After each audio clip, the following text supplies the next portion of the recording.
sitting here a rare sight? No, we just thought you'd be resting. Perhaps I would have been, were it not for the sudden arrival of some unexpected guests. Not that I consider it a disturbance. After all, you are the only ones who are free to enter. Would it not be a little unfriendly of me to lie down while we speak? I didn't realize you put so much thought into little things like that.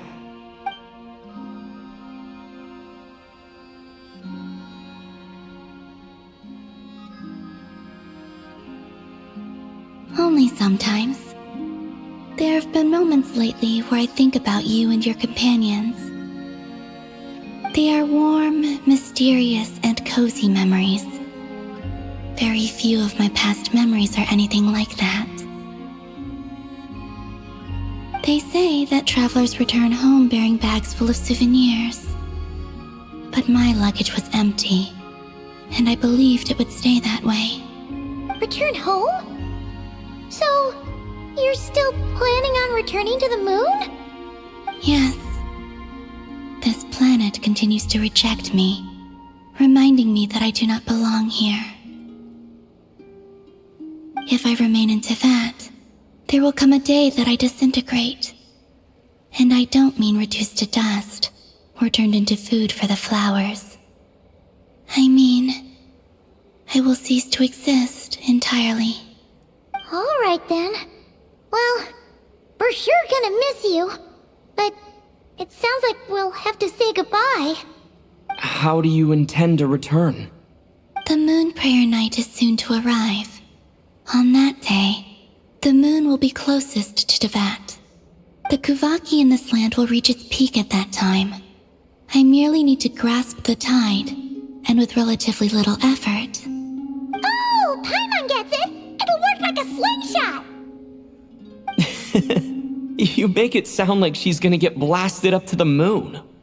If I did that, I suspect I would crash into the false sky.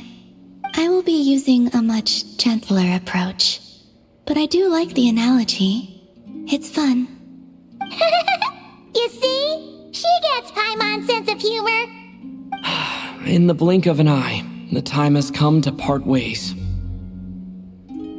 It does feel that way, doesn't it? Time seems to fly fastest when you are enjoying it. I have always thought of myself as a wanderer on this earth, and it has never expressed any desire to keep me here. Yet, just as I plan to depart, it tugs at my arm. Is this a gesture of affection? Or is the world mocking me? Oh. Were you hoping I can answer that? Yes. You are a traveler, so you must have a lot of experience in this area. Then, what I would say is, enjoy the moment. That's right! Don't overthink it! Happiness is happiness and joy is joy! The point is to enjoy it, not analyze it! I see. Then what I would say is, even though I am very tired right now, I am still happy. I can't tell from the tone of your voice. Oh, really? You don't think I sound happy? I'm just kidding. I could tell you were in a good mood today from the moment we saw you. Ah, a joke. Albeit not a funny one. Anyway, I assume you're here about you-know-what. Give me your hand. Actually, it's not that. There's something else we wanted to discuss with you. Oh, then, do you still want to give me your hand? Or not? Sure.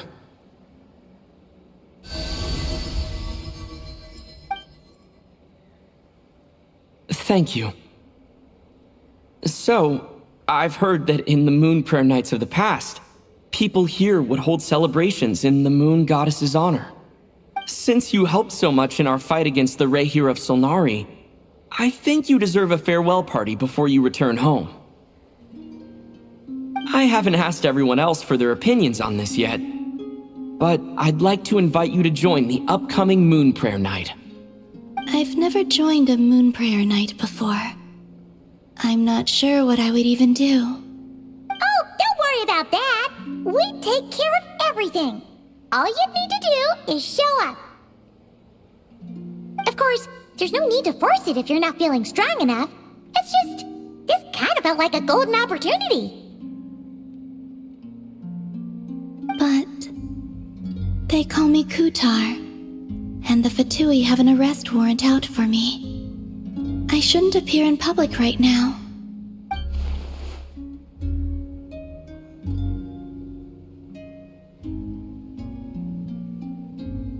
I'll make it work. You have my word. Yeah, we got your back. Well, he does. Paimon's actually not too sure what he's planning. All right, if you're sure. I will not refuse your invitation.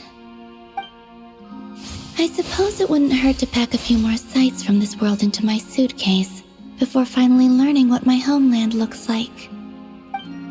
Oh, if you see Lauma, please tell her that my answer to the question she asked me is neither yes nor no. Rather, it is, there is no need. That was kind of cryptic, but sure. Guess it's between the two of you. We'll pass along the message. Bye for now.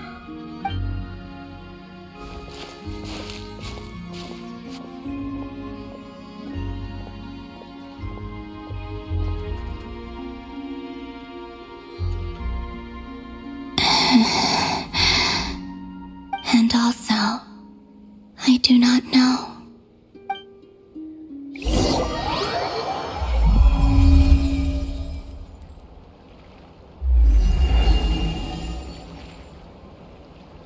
She's agreed to join the festival. Let's go see who else wants to take part. Lauma's gotta be the person most familiar with the Moon Prayer Night. We should start with her. Also, what exactly is your plan to keep her safe? Not sure yet. I'll figure something out. What? Are you serious? And Paimon even gave you her vote of confidence back there. When did you become so sneaky?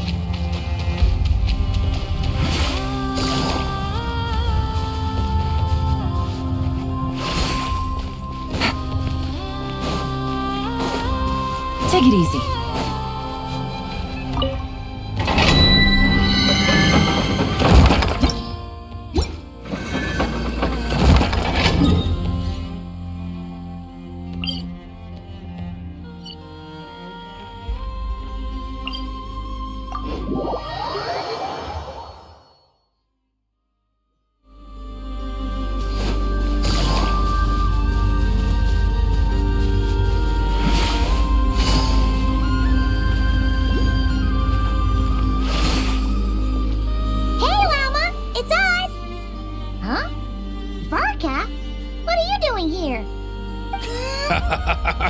Beats me.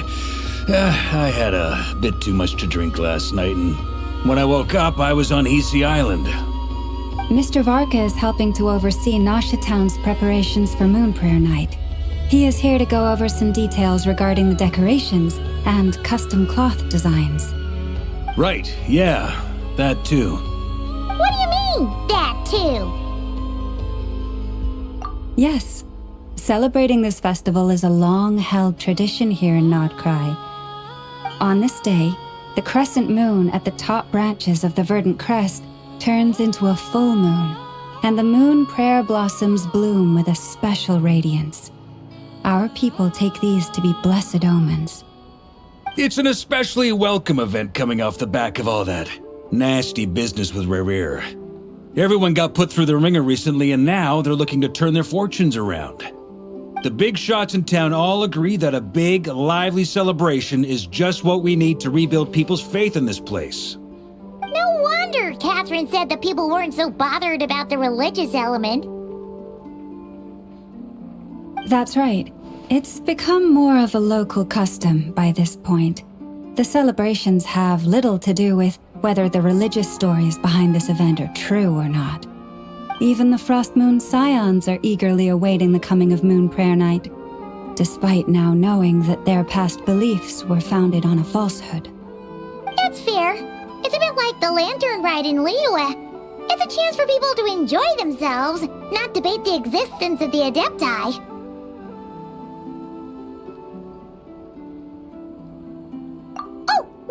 anything. We just went to see Columbina. We went ahead and invited her to take part in the festival this time. Hope it's okay. Wait, so... You mean she agreed to it? Huh. That's quite a surprise. Then I suppose that she intends to return to the moon on that day. Oh, yeah. It's kind of a complicated process, but basically, it's like a slingshot. I understand. In truth, I had a feeling that she might make such a decision.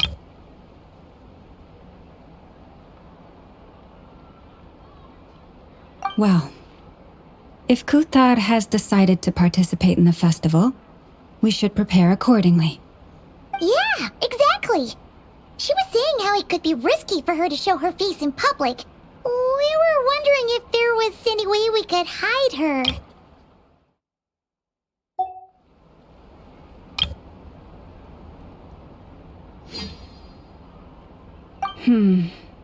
Unfortunately, the people who carved the statues did an excellent job of capturing her likeness. It will be very challenging to hide a goddess whose face everyone is so familiar with.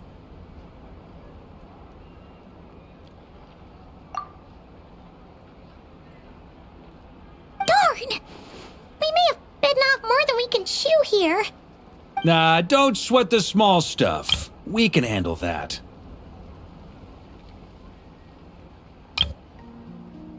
Huh? Are you saying you have a plan? Not as such, no, but the most important thing with a festival is to keep the mood light and your spirits up.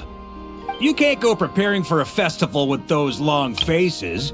You'll never convince anyone to enjoy themselves.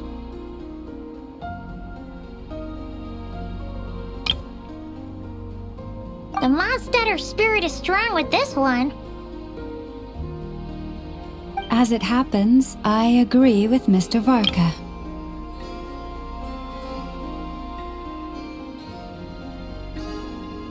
Let's start by making our appreciation for Kuthar the beating heart of the festive atmosphere. And who knows, once we get the ball rolling, perhaps everything will just fall into place. Hey! Did you catch that? Lama said the thing! Or close enough at least. I'm looking forward to the Moon Prayer Night already. We have a festival in Mondstadt called Windbloom, and you can always tell which couples are celebrating it for their first time by the smiles on their faces. Big, beaming smiles like their whole face is glowing. And I have a feeling we'll get to see that same smile on the Moon Goddess's face at this festival. Not quite the same, surely. Anyway, I'll take care of business in the city, but I'll have to leave the decor up to you and the Frost Moon Scions. No one else can capture that traditional aesthetic quite like you guys. But lastly, there's the final key element that brings the festival to life. Companionship. Before you leave, let me show you something that we've been preparing. Mr. Varka had asked to see it already, so you may as well tag along. Also, I have some further questions about Kuthar's decision.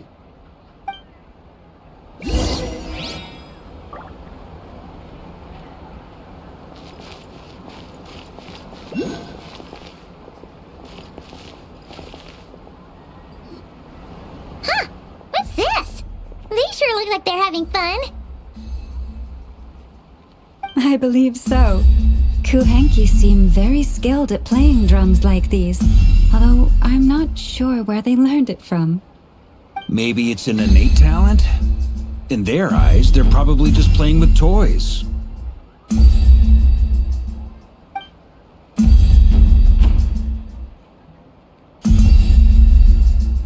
Wanatar! You wanna play too?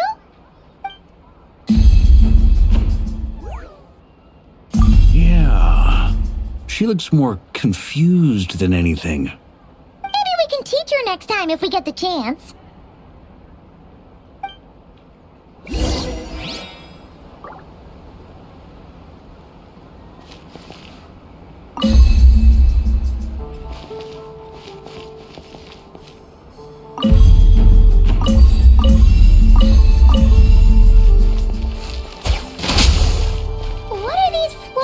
things? Moon veils. We hang them from buildings in the city during the festival. When you look at the sky through them, it creates a lovely misty effect.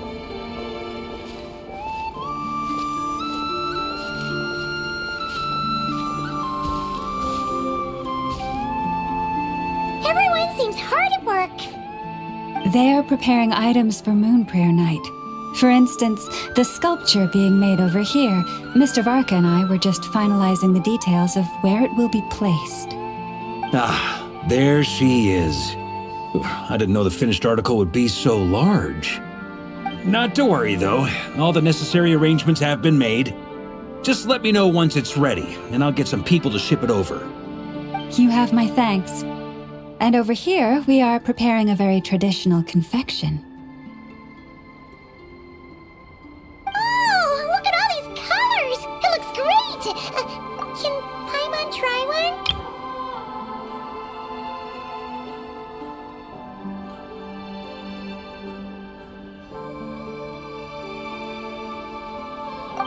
Of course.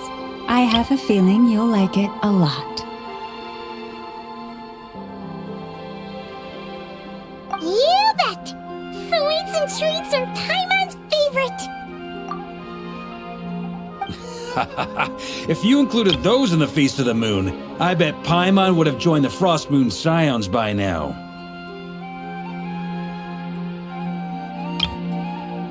There will also be verdant crests like this present in Nasha Town during the festival.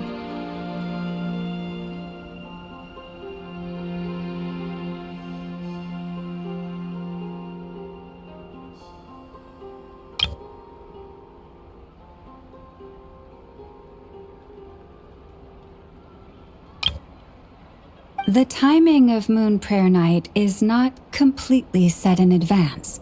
We make a rough estimate, then observe the changes in the verdant crests and moon prayer blossoms to guide us. As such, the wait itself is a fun feature of this particular festival.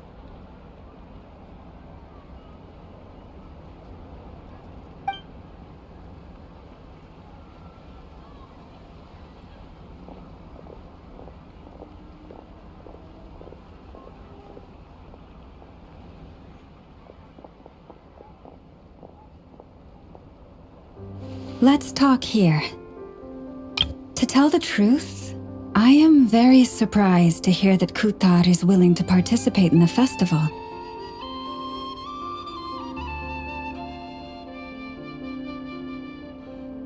I once asked her I could introduce her to everyone, and we could be a family to one another. She did not answer, but she has not appeared here since. I took this to mean her answer was no, but if that were the case, she would not have accepted this invitation. Ah, I see. Maybe she is right. Maybe the Frost Moon Scions of today no longer need a moon goddess. But my wish was not for her to come here and be worshipped as a deity. I simply wanted to offer her a place to stay. I'm sure she believes that showing herself here might invite Fatui intervention, and as such she does not wish to cause us trouble. But what really pains me about all this is that this is her birthplace. She ought to belong here. Yet no one has been able to grant her shelter. I think I'm qualified to weigh in here. When someone's about to depart on a long trip, what they need is blessings, not burdens. We should wish her the best, not make the journey harder than it already is. Anyway, she's agreed to attend, hasn't she? All we need to do is simply respect her decision. I see your point. Yes, she will soon depart after all. Our job is to leave her with some happy memories. Besides, Who's to say her journey to the moon is a one-way trip? It's not like she can't come back and visit if she wants, right? Paimon agrees wholeheartedly. Festivals are all about having fun, so let's keep it simple. All right, I'm gonna head back to Nausea Town soon. Want to come with? I'm guessing you have some other folks to visit there. Sure thing, let's go! Bye for now, Wilma! Thank you all. Goodbye.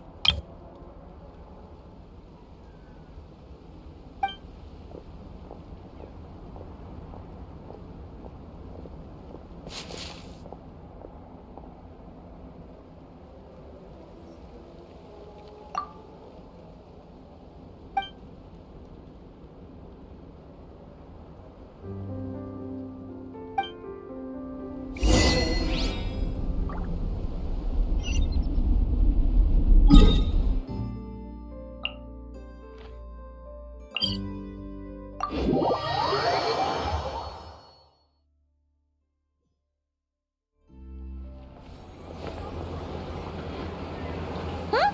Hey, over there! It's Durin and Albedo with Flints! What could they be chatting about?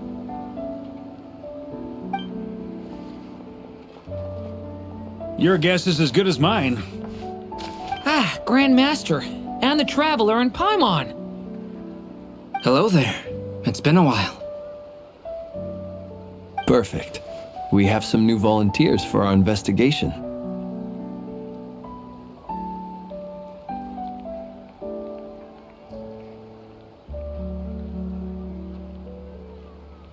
Wait, let me guess. The righteous Lightkeepers are finally ready to hunt down the Abyssal Dragon? Yes, that too. Yeah, right! Oh, wait! Why does everyone keep saying that too? Well, to be precise, the facts match, but not the causality. Wait, so I guessed right? Half right! Don't act so impressed with yourself. Maybe I can explain. We ran into Mr. Flint's north of Nausea Town. At that time, we just noticed a few abyssal creatures out in the wild, but the strange thing was, I didn't detect any traces of abyssal energy on them at all. On closer inspection, we realized that they were not real monsters, but something akin to reflections in the water, or perhaps a mirage. Huh? What do you mean? Like, you could see them but not touch them? Exactly. It was very peculiar. They roared and tried to attack us, but we could not make any physical contact with them. I think I've heard of things like that happening in Nod-Krai before, but I don't know much about it. Yes, it's a known phenomenon. Mirage-like illusions tend to appear in Nod-Krai in the run-up to Moon Prayer Night. From a distance, they appear quite real. I myself thought that Misters Durin and Albedo were locked in battle with abyssal monsters when I first arrived.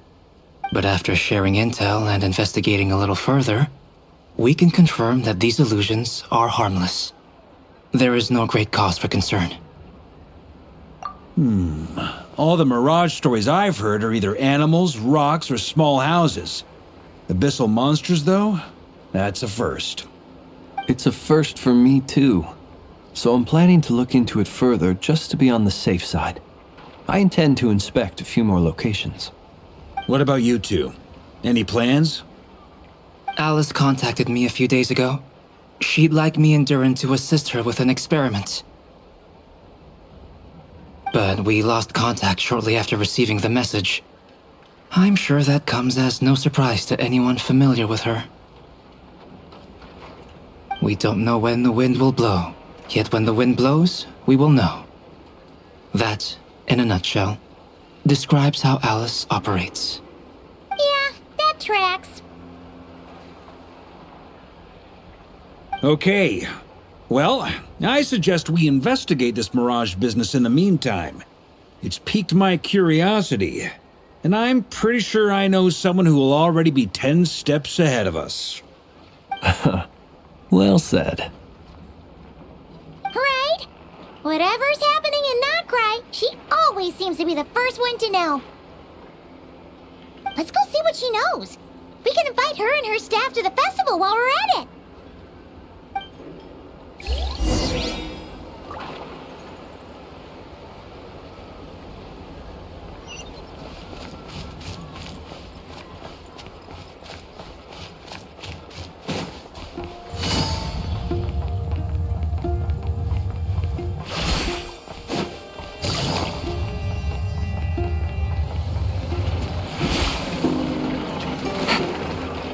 Take it easy.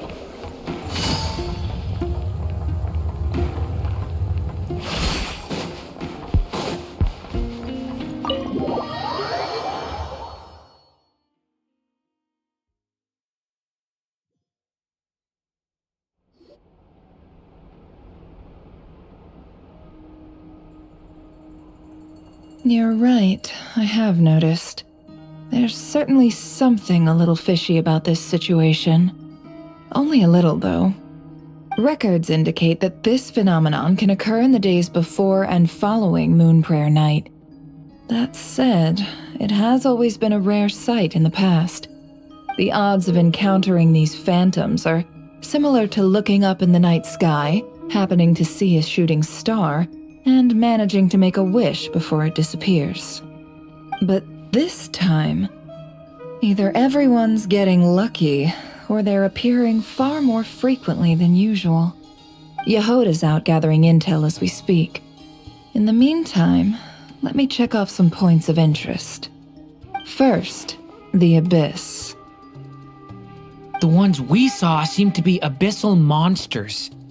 Indeed. But we have identified one location where many more of them have made an appearance. And not just monsters, but human phantoms too.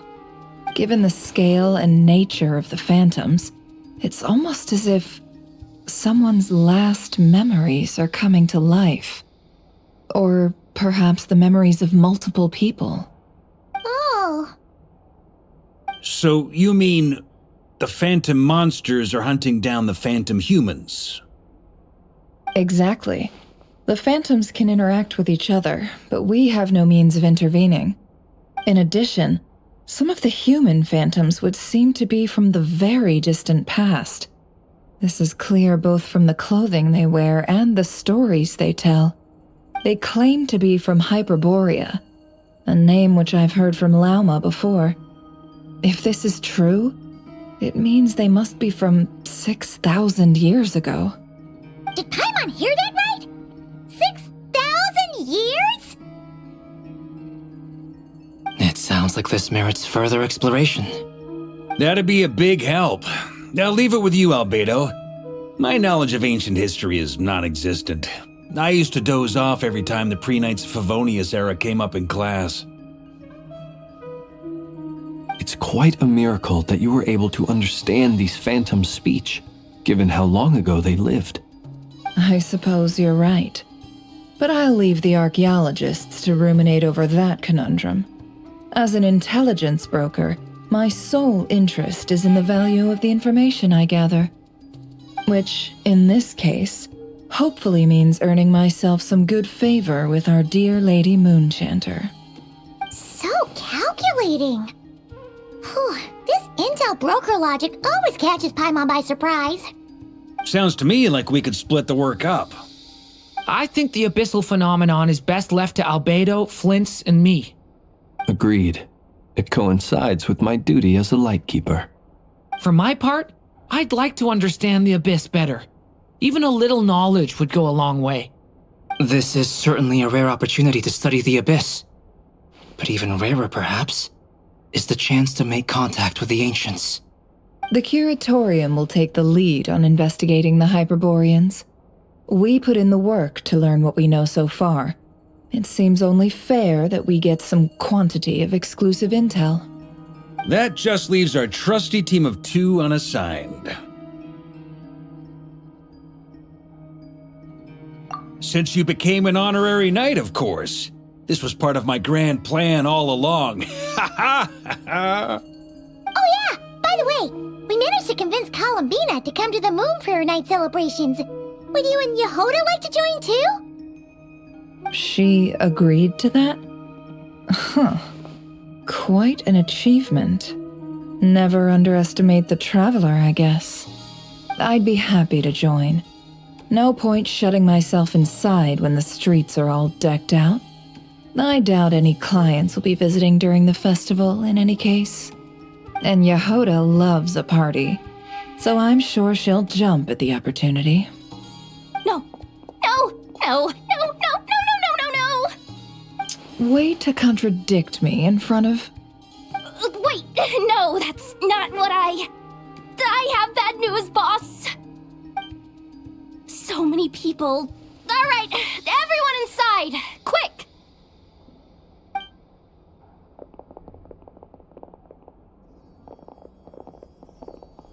This is gonna sound crazy, but hear me out. I saw one of those phantoms at Star Sand Shoal, and it was some sort of flying ship. Like a spaceship?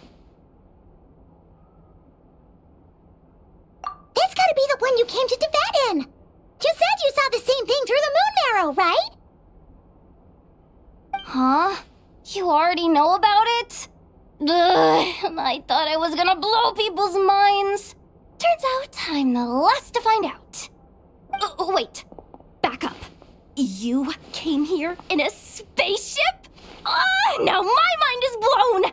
What's it like on the inside? Was it like flying through space? I want to know everything! Yep, exactly. Huge discovery. You're the best. Second best intel broker in the world. After your boss, of course. Wow. Really? Well, I don't know if I'm all that, but... I guess that decides where we're heading next. Come on, don't look at me like that. I know the spaceship doesn't have anything to do with me, but you don't want to leave me as the only one twiddling my thumbs, do you? Please?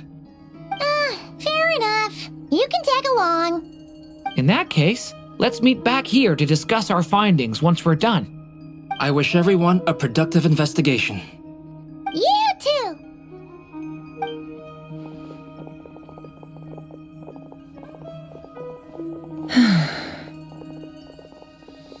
What's up, boss? Aren't we gonna head out? Tell me, Yehoda, when did the curatorium start giving out intel for free? Oh, sorry, boss.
Take it easy.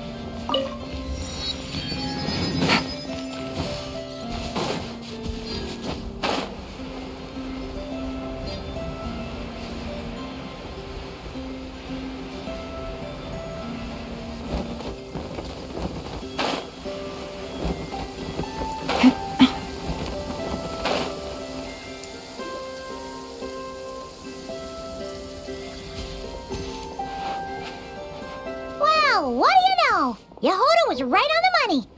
This phantom really is your spaceship. But that's so weird. Why would it show up here? Is it some kind of projection? Or a ghost? Like, maybe it no longer exists, but somehow it left an afterimage?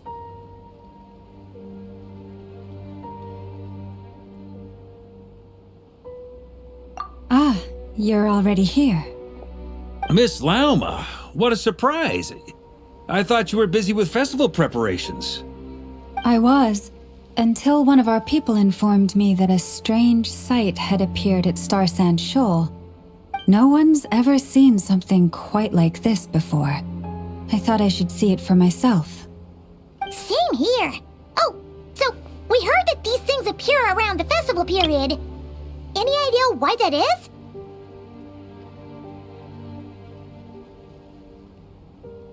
Unfortunately not. We have very limited information about them, since they can't be interacted with. And no human phantoms have ever made an appearance before now. The most we've been able to deduce is that these sightings appear to be connected to the increase in Kuvaki energy around this time.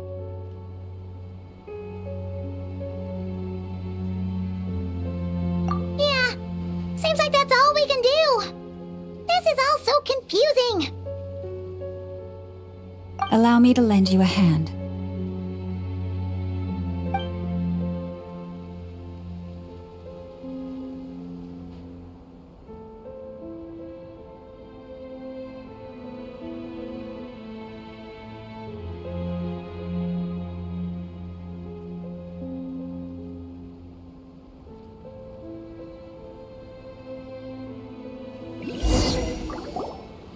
Everyone, our friend here should be able to provide us with some information.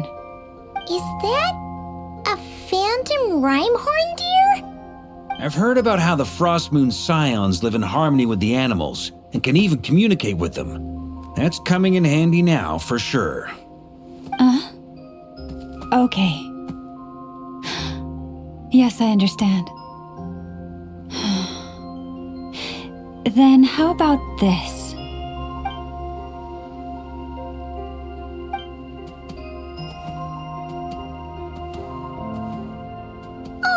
It's leaving! It appears to share our curiosity about this giant spaceship, so I asked it if it wouldn't mind investigating along with some friends. In return, I told it about some nearby spots where the wild fruit grows abundantly.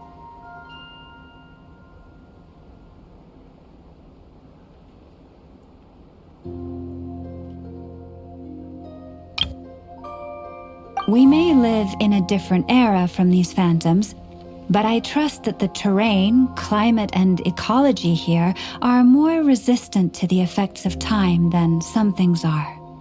Let's give them a moment and hope for the best.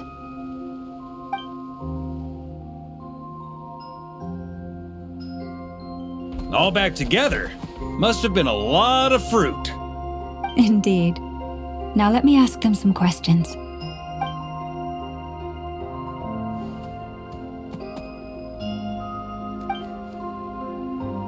It did find a lot of wild fruit, enough for them to feast for a long while.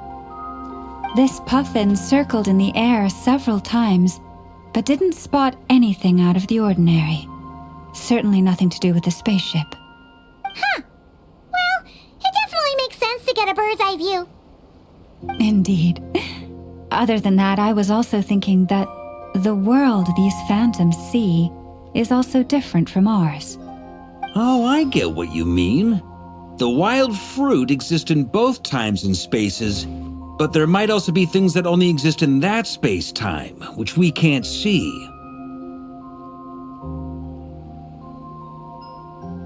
Good point. Great thinking, Lauma. Blunthorn rhinos can use Kuvaki to shift great rocks, but this one says it couldn't get that ship to budge by even an inch. The sniffer mole tried too, but despite being a skilled digger, it could not get through. They say that the spaceship looks robust and undamaged. It seems completely impervious to any and all attacks. Whatever lies within is well defended from harm. So, just like us humans, there was nothing they could do about this spaceship either. Yes, still, they deserve our thanks. We are grateful for all your efforts, dear friends. Now go, and enjoy your feast. I've noticed some other human phantoms gathered nearby. Come on, let's go talk to them.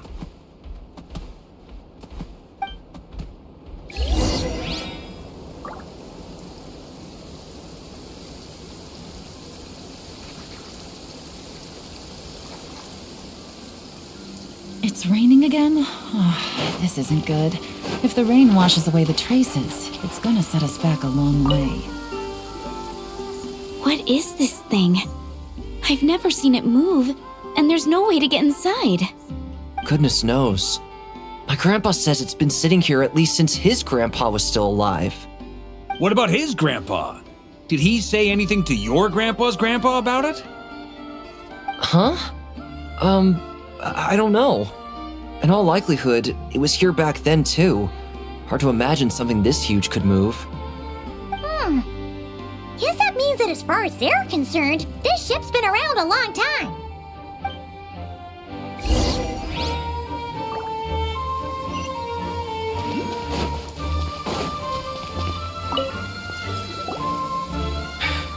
Come on, brothers. If we can get even a small chunk off of this thing, it's gotta be worth a fortune. Today is the day we strike it rich. Huh?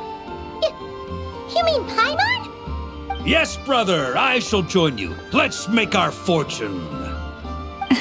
We should go with them. What the? This thing is crazy tough. I can't even scratch it. What's it made of? Sorry, brother. Looks like we'll have to seek our fortunes elsewhere. Enjoying yourself? I was just seeing if I could influence this phantom's perception by playing. But nope, no dice.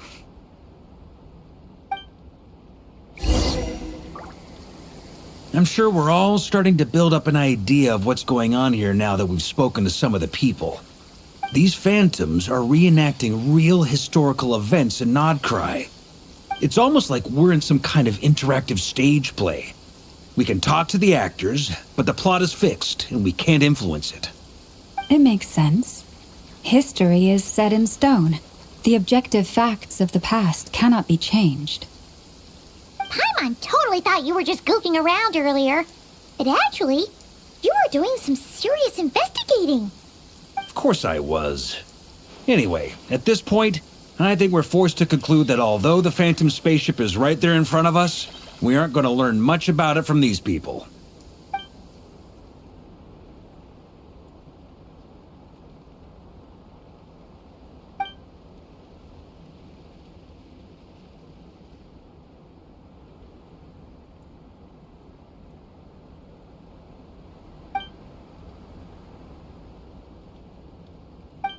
Don't be discouraged. If nothing else, this is proof of the ship's existence. And think about it. So many people tried to hack their way inside, but no one could get the door open. It's made of very tough material. To me, that says that we'll either find the ship itself or the story behind it. It's just a matter of time.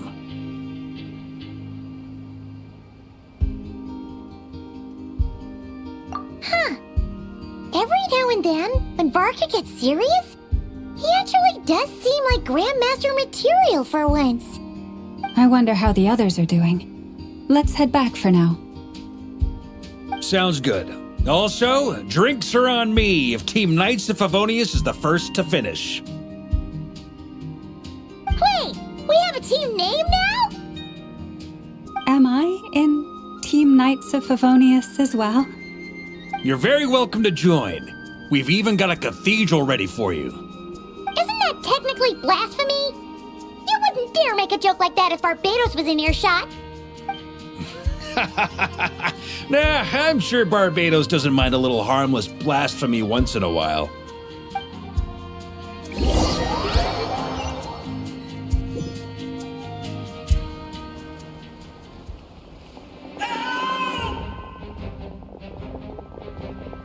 Oh, no! Get away! Oh.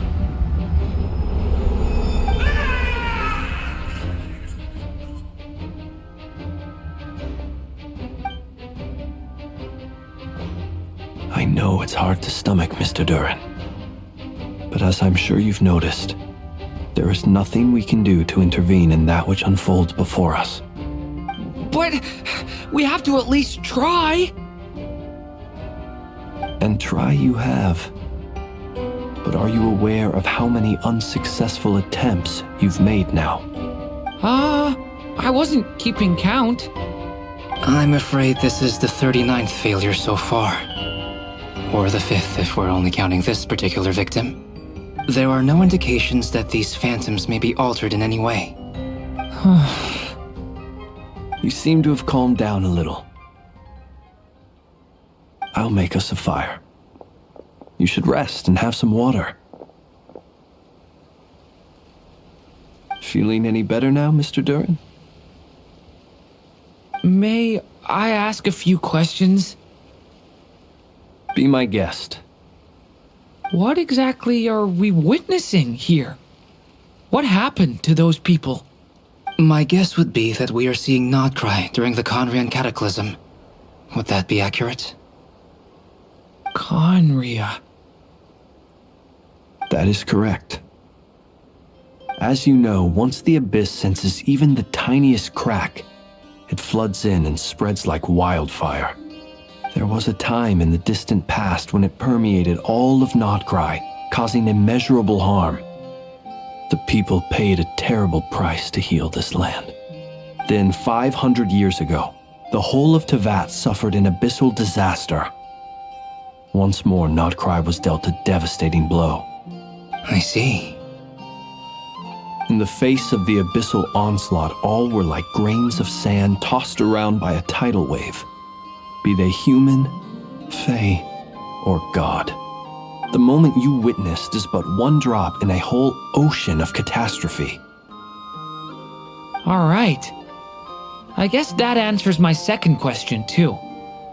I wanted to know why there's nothing I could do to help them, and that's because what we are seeing is history. That would be my guess as well. As I understand it, history and fate are not all that dissimilar. The latter may be unseen to us, but both are immutable. Yes. Fate was determined long, long ago. I still have a couple of other questions for you, Mr. Flint. You mentioned more than one abyssal disaster that has struck this land in the past. How can you be sure that what we're seeing is from the Conrian incident? And also, how are you able to stay so calm when you're talking about these events? From everything I know about you, you're not cold or ruthless, and you're not indifferent to the suffering of others. Alas, I am forced to show my age. I must be 600 or 700 years old by human measure. Wait, so you... One is not easily moved by history when one has witnessed the truth firsthand. I'm sorry. You needn't apologize. Your passion is a good thing to have. Treasure it, because someday you may find it in terribly short supply. Now, at the risk of offending you, I have a question in return. Your curiosity toward the Abyss, is it born from hatred or because you sense its call? I only ask because I kept a fragment of Rerir's body in my lantern for a short time. Specifically, his heart. So I know what a burden it can be to carry the Abyss with you. And I hear its power growling from somewhere within you.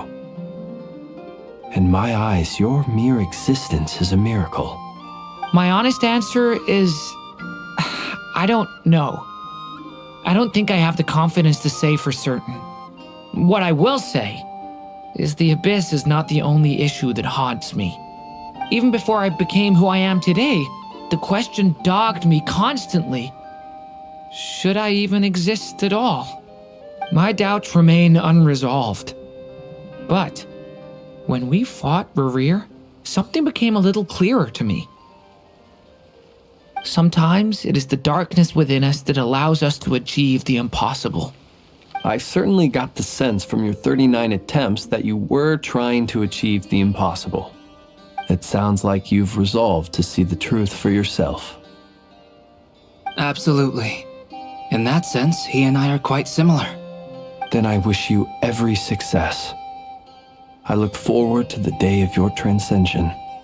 Well, if everyone's caught their breath, I suppose we should head back. Oh, and one last thing. I'd appreciate if you kept our discussion about history a secret.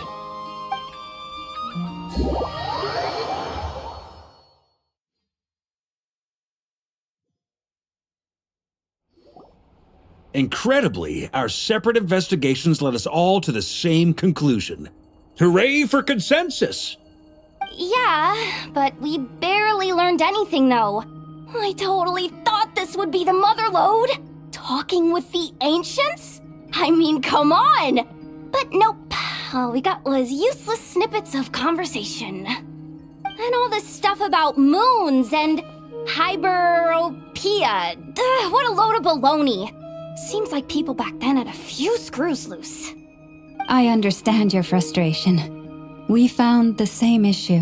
Each phantom only showed a very brief moment in time. There isn't much value to be found in these miscellaneous fragments of a civilization's history, no matter how glorious it may have been. If there's a silver lining, it's that these phantoms are harmless to the present reality. They shouldn't get in the way of the festivities. Paimon agrees. And not just because it's the first thing she understood in this whole conversation. You look disappointed, Nefer. Is something the matter? What do you think? We all worked our tails off, but the only one to gain anything from it was you, Lady Moonjanter. Well, please do share the Hyperborean records with me. I will gladly inscribe them in our people's documents. Oh, duh! Yeah! That was it! Hyperborea! Hyperborea. I'm serious. Only an expert in the Frostmoon Scions and their history can turn these records into valuable research material. The alternative is to let them gather dust on the Curatorium's storage shelves until the pages turn yellow. Nefer, you're wise enough to know that cooperating and sharing the profits is the best course of action here. Well, that goes without saying. Sure, let's do that. Huh? But didn't you say we aren't supposed to give out intel for free? Sorry. Shutting up. Now is not a good time to push Nefer's buttons. Anyway, back to Moon Prayer Night. I'm thinking that we should prepare something a little special, aside from the usual decorations and so on. You mean a parting gift? Can't go wrong with food. Although, does food go bad on the moon? Perhaps a lantern would be a better choice. It might be dark up there. It could prove difficult to light a lantern on the moon. Magical stones might serve that purpose better. What about a clockwork mecha model from Fontaine? I've got a whole bunch at home. I use them for fighting practice in my free time. None of these sound like things she would be even remotely interested in. But we don't interact with her enough to know what she likes. Yeah. It would really save us the guesswork if someone could find out what she's into. Wait, what the? Traveler? They're all looking at you. Great! Haha, problem solved. Now, I need to stop by Dory's. Gonna need her help sourcing a bunch of stuff for the festival. Then let's leave it there for now. We all have our own business to attend to. Traveler, if you find out what Kutar likes, let us know right away.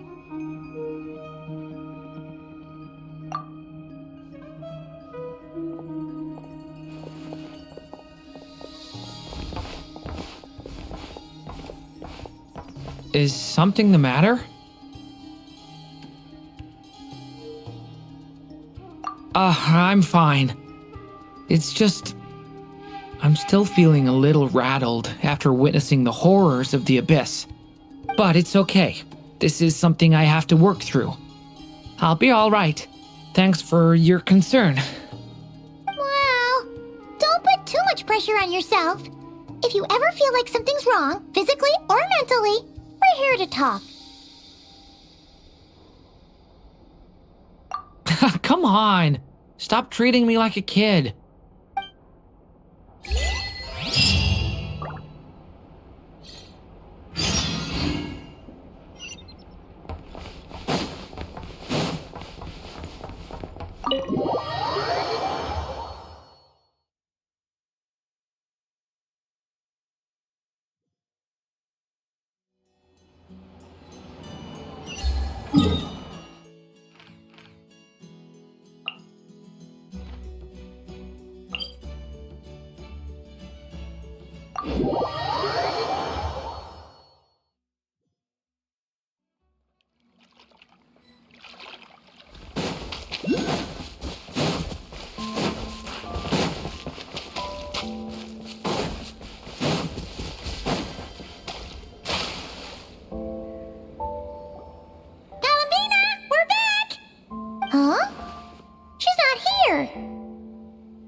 Weren't there a few Kuhenki here last time, too? Where did they all go?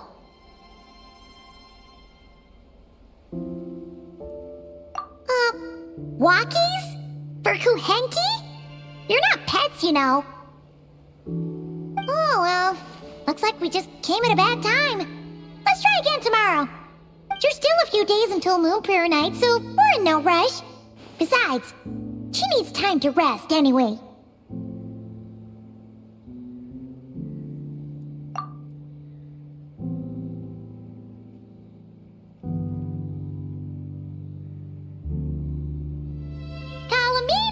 Are you back yet?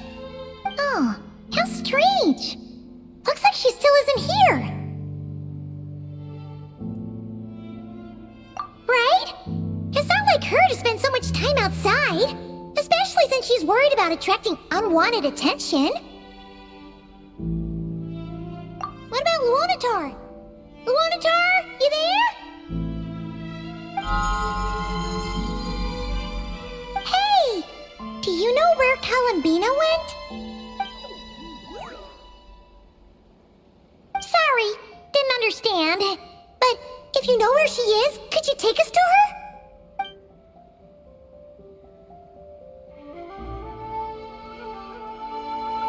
Yeah, that's even stranger. What about him? Oh, that's not good news. They change color when Kalambina gets weaker, right? And they look super pale right now.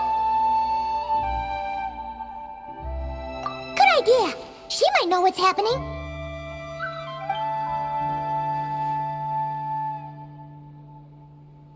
Llama! Ah, it's you. How is Kutar? Is she okay?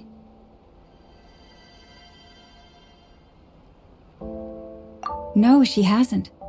I came here to check on her after I noticed the flowers had changed color. Based on past precedent, she must be very weak right now. Even getting up to walk would be a struggle. It seems unlikely that she wandered off outside. Not to mention that she doesn't do that at the best of times either. So yeah, this is super weird. No. Very few people are in the know about Kutar's whereabouts. And if anyone suspicious had visited, they'd have left some sort of evidence. Come on, let's go to Nasha Town. If anyone has seen her, someone there will know about it. It's Nod-Krai's information hub after all. Makes sense. Let's go!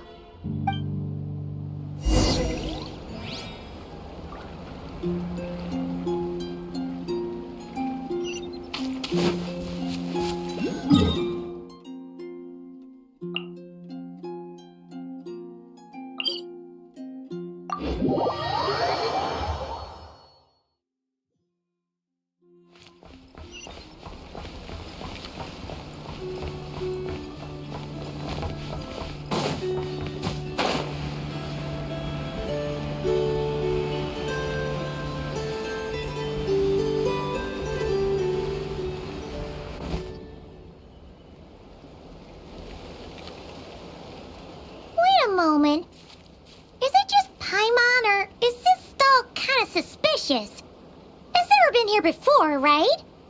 No, I don't recognize it. Alas, your free and easy adventure time is over. Now, prepare to face the final boss of Nod-Krai. Whoa! Where'd that voice come from? Not sure, but it's definitely hostile. No, not that way. The final boss is right here. The sniffer mole? That's the final boss? Surely not. Also...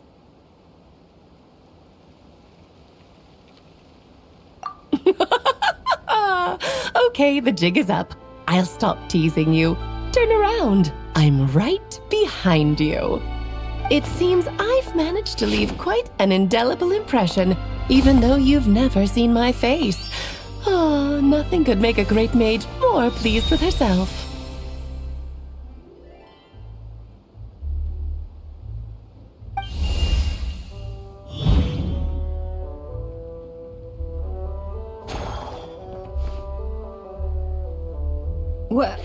What is going on?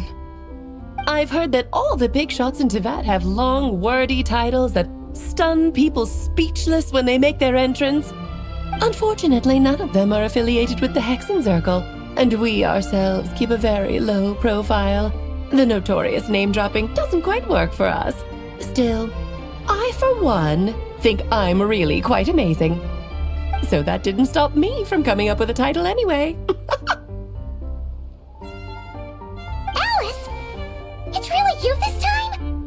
Not a lantern or a Dodoko, but Alice in the flesh? Oh, that's right. So, what do you think? How does it feel to finally meet me?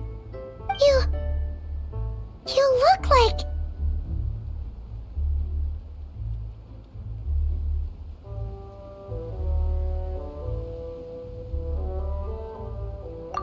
Oh, that's the first thing you thought. A little surprising, but that actually makes me very happy. Because that means that when Klee grows up, she'll be just as stunningly beautiful as her mother. So she's a friend of yours? Kind of. This is actually the first time we've seen her in person. I see. Madam Mage, that was, quite a powerful entrance. I certainly won't be forgetting it anytime soon. It's okay, Lauma, don't force it. Paimon will do the honors. This is Alice from the Hexen Circle. She's a friend of ours. And of Arcus, too. That's right. She's a good person, just kinda... unpredictable. Well, what is the human heart if not unpredictable? If we could not do as we please, how would we differ from machines? I am Lauma, Moon Chanter of the Frost Moon Scions. It is a pleasure to meet you. Oh, I know. Before you got here, I spent a good, 15 minutes getting up to speed on Nod-Krai's present situation. In other words, I've read the whole in the last episode part, so we can skip the pleasantries. Fair enough. Well, Miss Alice, I can already tell that you have quite a unique personality. He'll get used to it. Paimon sure is. So anyway, what are you doing in Nod-Krai, Alice? Oh, I thought I told you already. This time, I'm the final boss. And what a formidable foe I shall be. Powerful, confident, decisive, and good luck finding my weak spot. You will never succeed.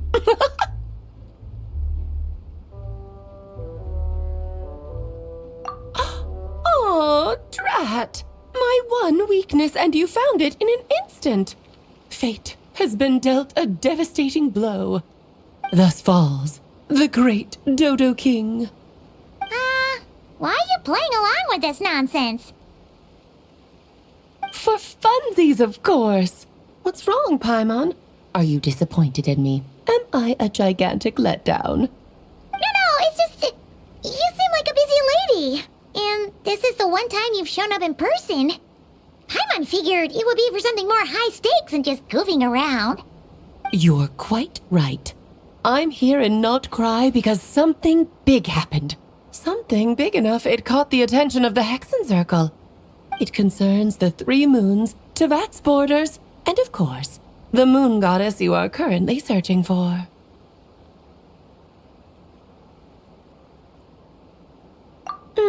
Kind of.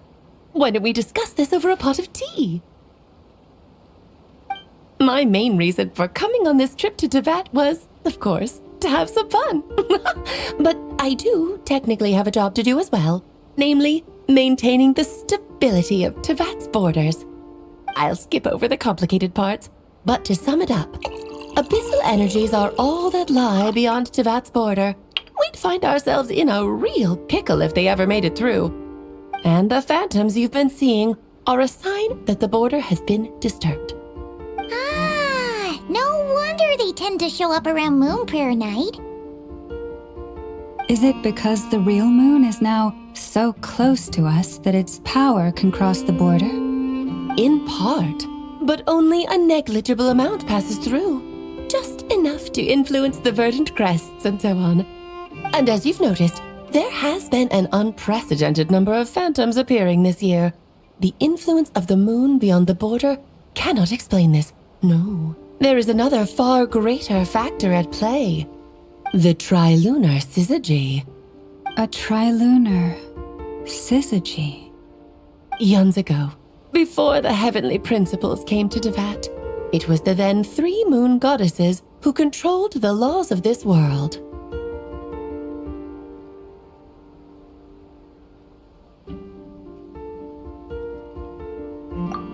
That's exactly it! The 3 goddesses split these powers amongst themselves, promising never to consolidate them into one singular body. This was meant to keep the world stable. But, fast-forwarding to the present, the eternal moon's marrow is with you, while the iridescent moon's marrow, which should never have appeared in this world, has been retrieved. Add that to the presence of a moon goddess in the flesh and... the power of all 3 moons is gathered here in Nod-Krai. There hasn't been an event like this since the War of Funerary Flame. And it's having a noticeable effect on Tevat's borders. Because I wish to give my darling daughter a peaceful, sunny environment to grow up in. Is that a good enough reason? Kinda sounds like you're dodging the question, but it does make sense. Well, that's one reason anyway, and the most important one. The others are a little complicated to explain. For instance, cleaning up after dearest Miss R. Albedo can tell you more about that if you're curious, but right now, I have a more important question to ask you. Why are you collecting the moon marrows?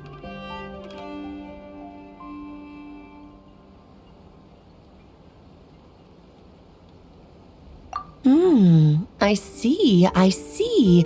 Nicole told me about that legend once. Nicole? You mean Mage Anne? Oh, so you remember. Yes, of course. That was a story about fate, her area of expertise. But back to the story of our dear moon goddess. I'm afraid her intended method of returning to the moon is unlikely to work anymore. What does that mean? She may be missing, but she hasn't gone anywhere. She has disappeared.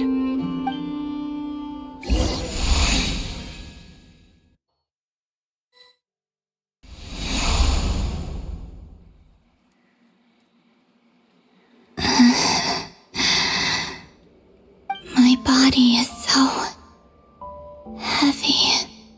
Wait, no. It's my mind that's heavy. My arms and legs are as light as a feather. What's happening to me? I feel drowsy, like I've been asleep for too long. Is it daytime or nighttime? Is the moon out? I think I'll go for a walk.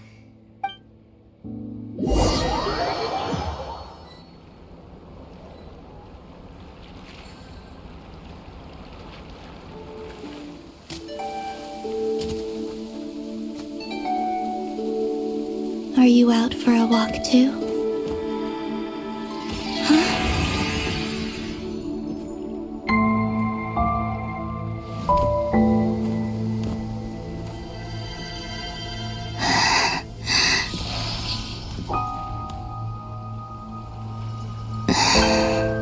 The day has come at last.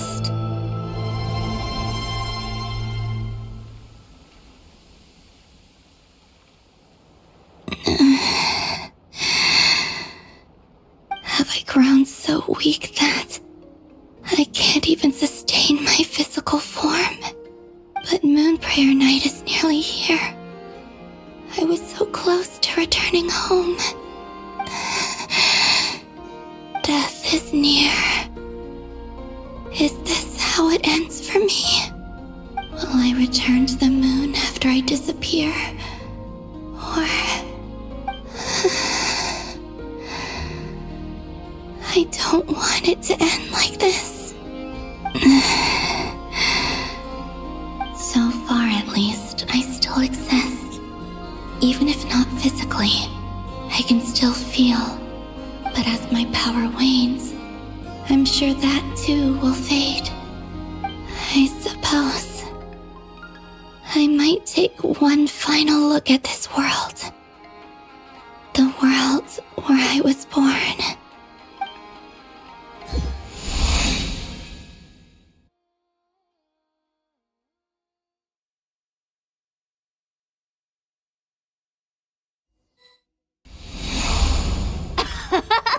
Come on! Come on!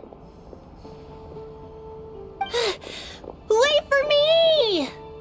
The Frost Moon Enclave. How much it has changed since I was born. These decorations, they're so heavy. It's times like these when you kind of wish men could be priestesses and acolytes too. How fascinating. I've never had the chance to be privy to people's private lives in this way. In the past, people would get so solemn and serious the moment I showed my face, like they were frozen stiff. Karina! Lametti! It's time to eat! Coming! I want to watch them a little longer.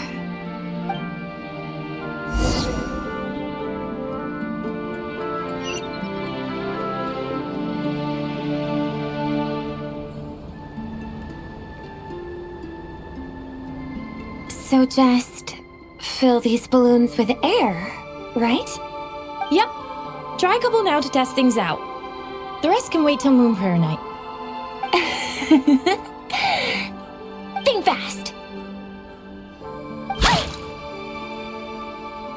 Rita!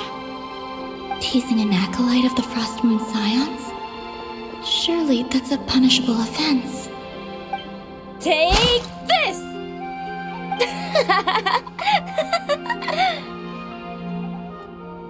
Huh? Alright, enough horsing around. Lady Lauma gave us a task. We should get back to it. The task is just to check that the balloons don't leak, right? Doesn't matter if we fill them with air or water. Yeah!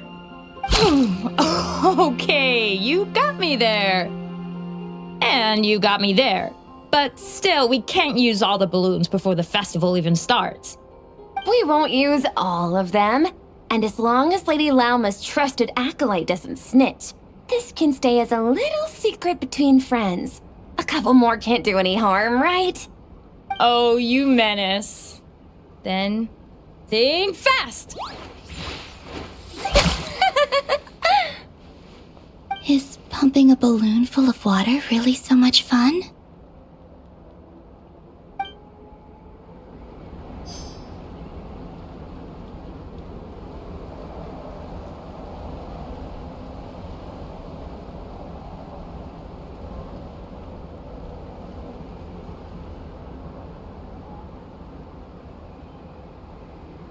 I'm sure you're both tired from playing all day. Come on, eat up. A plain, humble meal. That has always been the way of the Frost Moon Scions. Huh? How come Lametti got a midsummer berry dessert? Oh, I always get Lockaberry. I don't mind sharing. You can have a bite of mine if I get to have a bite of yours. They're sharing food? I've never shared food with anyone before. Even at the Harbinger tea parties, everyone just ate off their own plate. And when I couldn't finish my food offerings from the Frost Moon Scions, they'd leave the leftovers out under the moonlight for the animals to claim. Hey! That was 2 bites! Oh, then you can have another bite of mine. Oh, you too. Oh, don't fret now. Here, have some of Granny's too. So this is what it means to be family.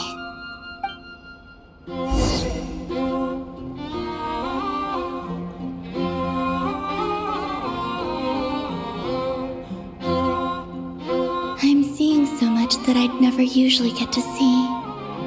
They'd never act like this when I was around. It's nice, being able to just watch people in peace in these final moments. What a rare opportunity. I think I'll go take a look around Nasha Town, too. Maybe the Traveler will be there.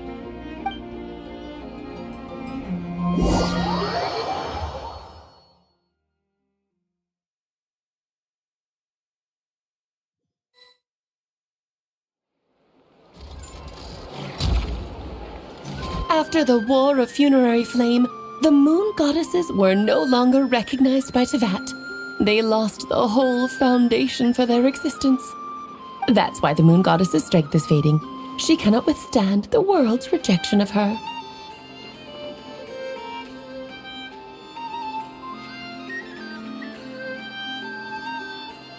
To be more pedantic about it, the Moon Goddesses did something to offend the heavenly principles, and that's why they were ousted.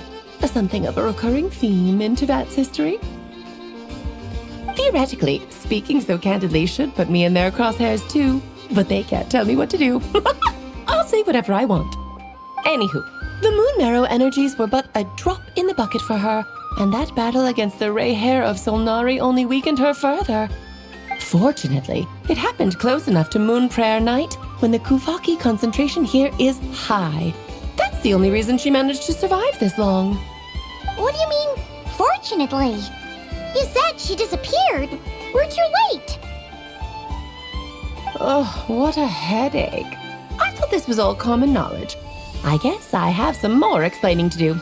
Okay, buckle up. It's time for another lecture.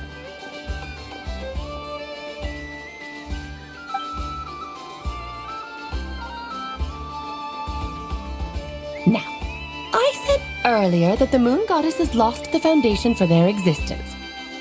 The reason for that has to do with the natural order. Basically, the rationale for their existence in Teyvat was lost. The same logic applies to the present Moon Goddess too.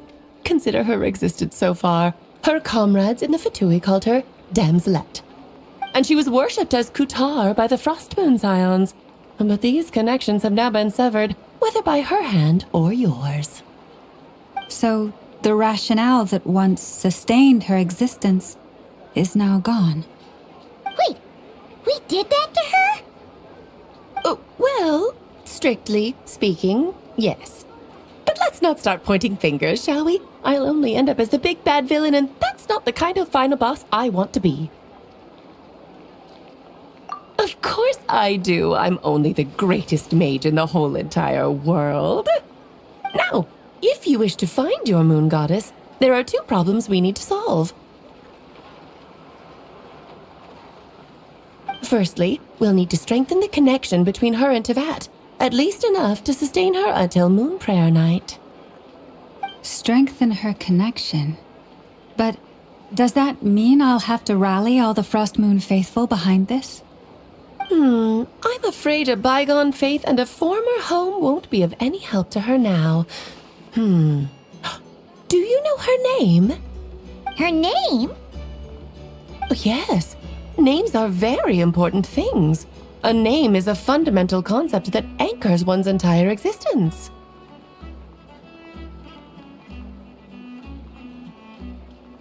Then your first job is to find it. As a moon goddess, I'm sure she must have a name she identifies with. Neither Columbina nor Kutar is her true name, and she's never really accepted either of them. So, finding out her real name is enough to sustain her existence? Yes, I know it sounds like a small step, but every journey begins that way. So for now, that's all we need to focus on. The second problem is with her plan to use the moon marrows to return to the moon. Unfortunately, piercing through the false sky will take an enormous amount of power. Given her current condition, she won't be able to provide anywhere near enough power, even if she recovers her physical form. But no need to fret. Nicole's the expert in this field, and I'm sure she'll figure something out. Wait, Mage N is going to help us out too? That means we've got 2 Hexacircle mages on the case. This is turning into a pretty big deal. Actually, this is more of a side quest for me.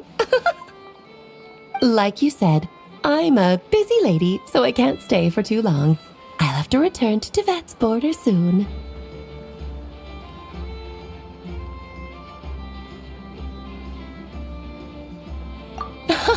That's the upside you get for looking out for my little Klee. Hopefully that will incentivize you to carry on keeping her company in the future.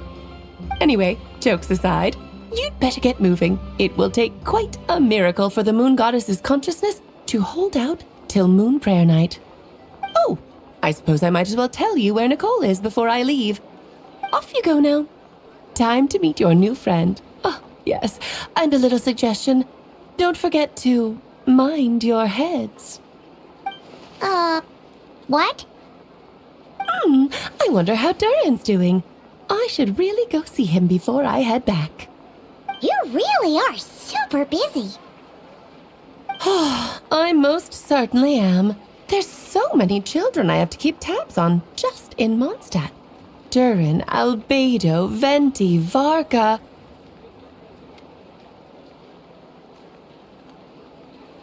Klee didn't make the list, huh? Of course not. Klee is my pride and joy. I have no qualms about her, because she's the best child in the whole wide world. Yep. Klee's a little angel. I'm glad you agree. Well, all the best. See you when I see you.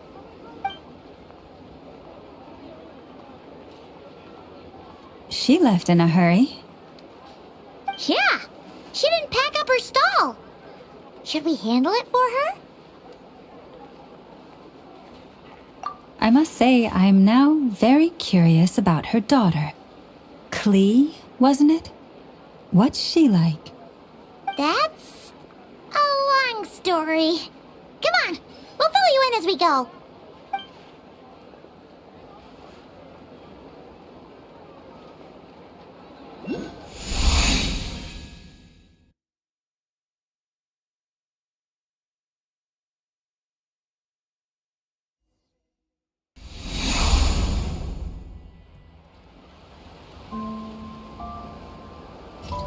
What a lively place.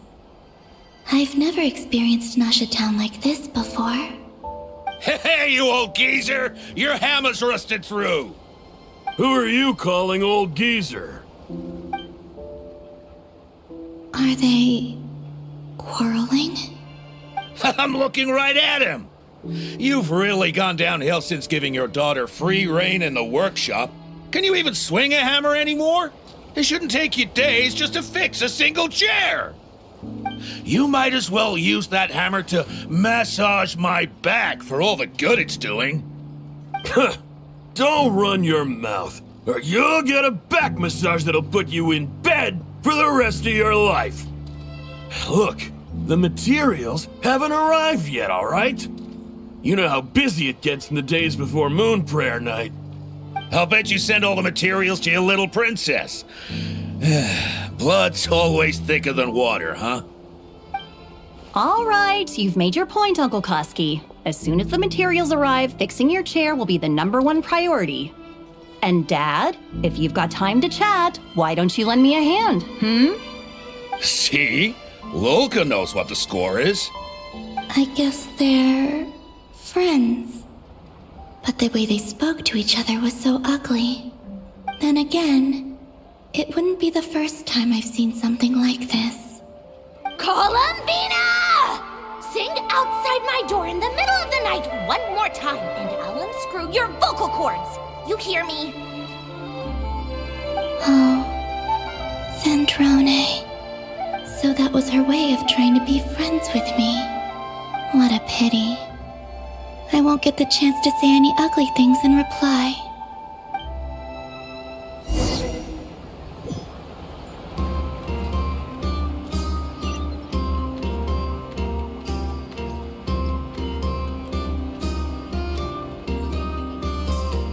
Hey, have you decided what to give her for Moon Prayer Night? I sure have. She's gonna get the surprise of her life when she's least expecting it. Then I'll whip out the ring and pop the question. The surprise of her life. What a fun turn of phrase. Cool, I get the picture. You can spare me the gushy details. Ooh, looks like we have a customer. Hello there, ma'am. Would you like some Moon Prayer Night candy? Huh? Is he talking to me? Can he see me? Here you go.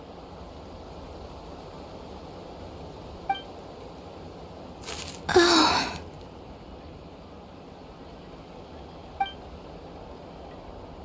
Come back anytime. Right. Now, where were we? I don't know why, but I still held out hope.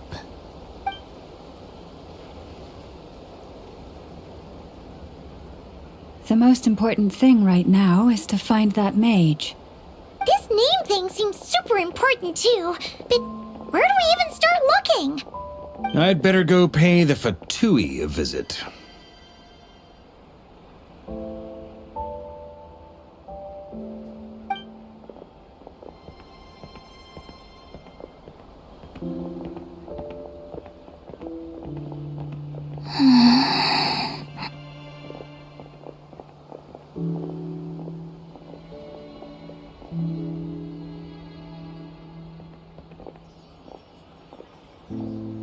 Columbina?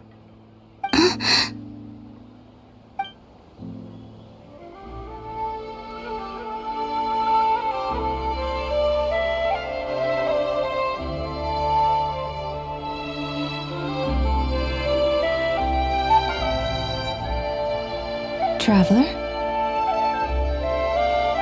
Let's go! This is no time to be spacing out!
Take it easy. Where are they going? They mentioned a mage and a name? So, Mr. Varka, are you acquainted with this Nicole? Or should I call her Mage N? Not really. We've never met, though she has come up in conversation. From what I've gathered, Alice kinda took Nicole under her wing. Taught her how to speak in a more ladylike fashion, that kind of thing. Huh. Hard to imagine Alice as an etiquette coach. Yeah, Alice is a larger-than-life personality, I'll give you that. But then again, that's why she's able to draw such an eclectic mix of people into her inner circle. If I remember correctly, being an interesting person is actually one of her main entry requirements. So, if you ever wanted to join the Hexen Circle, I'm sure you'd both be eligible to apply. Hey! Don't go around making promises on Alice's behalf! I wouldn't dare. I'm just trying to paint a picture of the Hexen Circle for you. Okay, sure. Anyway, since none of us have ever met Nicole, how are we supposed to find her? We can't just go up to every woman in sight and ask, "Hey, are you Nicole?" Maybe something she's wearing will give it away? Like a windbloom pinned to her chest or something. Wait a minute. Alice never said Nicole was from Mondstadt. Oh, true.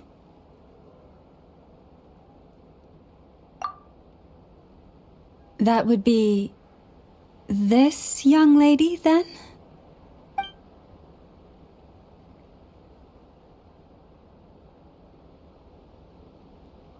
Hey there! Sorry to disturb you, but are you Miss Nicole? Varka, Knight of Boreas of the Knights of Favonius. Alice might have mentioned me before. Ah! Have we got the wrong person? Sorry. Well, this is awkward. When I shook my head, I meant, no, Alice hasn't mentioned you before. Huh? Where is this voice coming from? My apologies. For certain reasons, I am unable to speak. This is the only way I can communicate with you.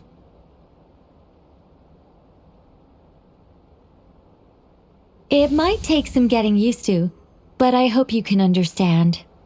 Hey, it's fine. I'm more shocked by the fact that Alice never speaks about me. As for you two, we have crossed paths twice before, but it is nonetheless a pleasure to finally meet you. It's really you! Thanks for all your guidance in the past! You're quite welcome.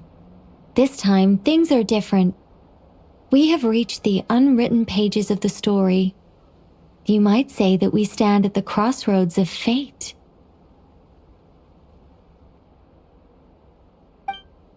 Now then, allow me to formally introduce myself. My name is... No, stop! Alice! I can't believe it! I had a whole speech prepared. I'd agonized over every single word. She always picks the worst moments to ruin other people's plans. I'm so sorry about that. Alice took the liberty of devising some bespoke self-introduction magic for each member of the Hexen Circle. But I could have sworn I deleted all of the triggering conditions for it. How did it bypass everything? Oh gosh, this is so embarrassing. This is a very different side of Nicole than what we're used to. Is she not used to face-to-face interactions? Don't worry about it. We've seen that introduction magic once already, so it wasn't too much of a shock. Please go on, Miss Nicole. We'd love to hear what you have to say, or, well, communicate. Huh? Are they talking to this lady? But... Will you all promise to forget that horrendously embarrassing introduction? Sorry? Embarrassing? When?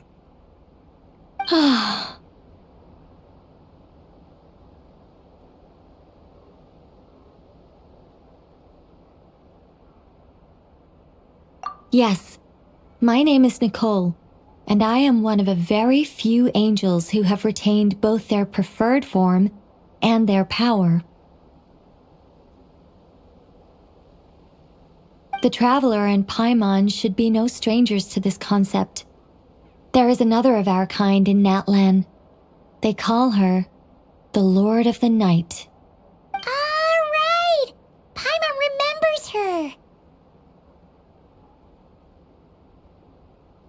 Yes, Well, I have retained more of my power than she. It's because I don't have a long-term duty to fulfill. To be more specific, no. We'll be here all day if I get into the specifics. Moving on. If I'm not mistaken, you are here because you wish to learn how one might reach the moon beyond the sky. That's right. Is that something you can give us any guidance on? Yes, I do know a way. It began with the Hyperboreans, who lived after the War of Funerary Flame. Blank looks. Maybe I should start with the background of the war. Or maybe not.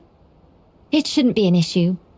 I'll fill in the gaps for you when we have more time. Anyway, after that war ended, the three moons retreated to beyond the false sky. The Hyperboreans were humans I once aided. They accepted the civilization and creations bestowed upon them by the angels. But despite accepting many blessings of the angels, many among them still held on to their faith in the moons. They were reluctant to accept the new order. Even after the War of Funerary Flame, they sought to contact the moon goddesses beyond the sky and receive their guidance. But all three had passed away by that point.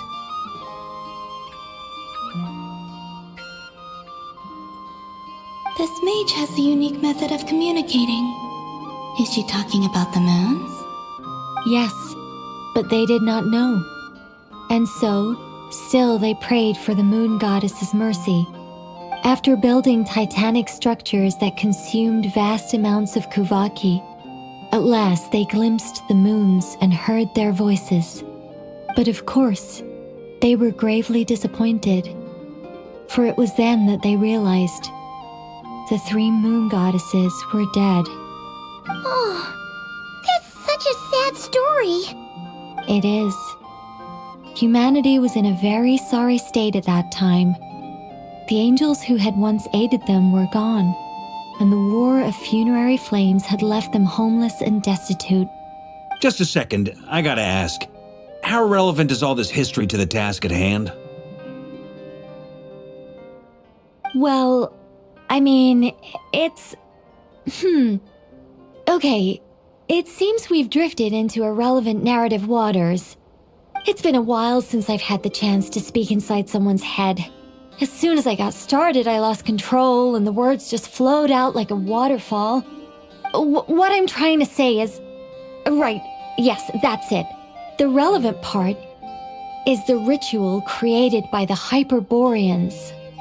The fact that they bypassed the false sky and saw the true moons implies that they successfully built a connection between Teyvat and the outside world. Which means, with enough Kuvaki and a sufficiently stable connection, it should be feasible to send one person over the border. Okay, so they built some kind of portal?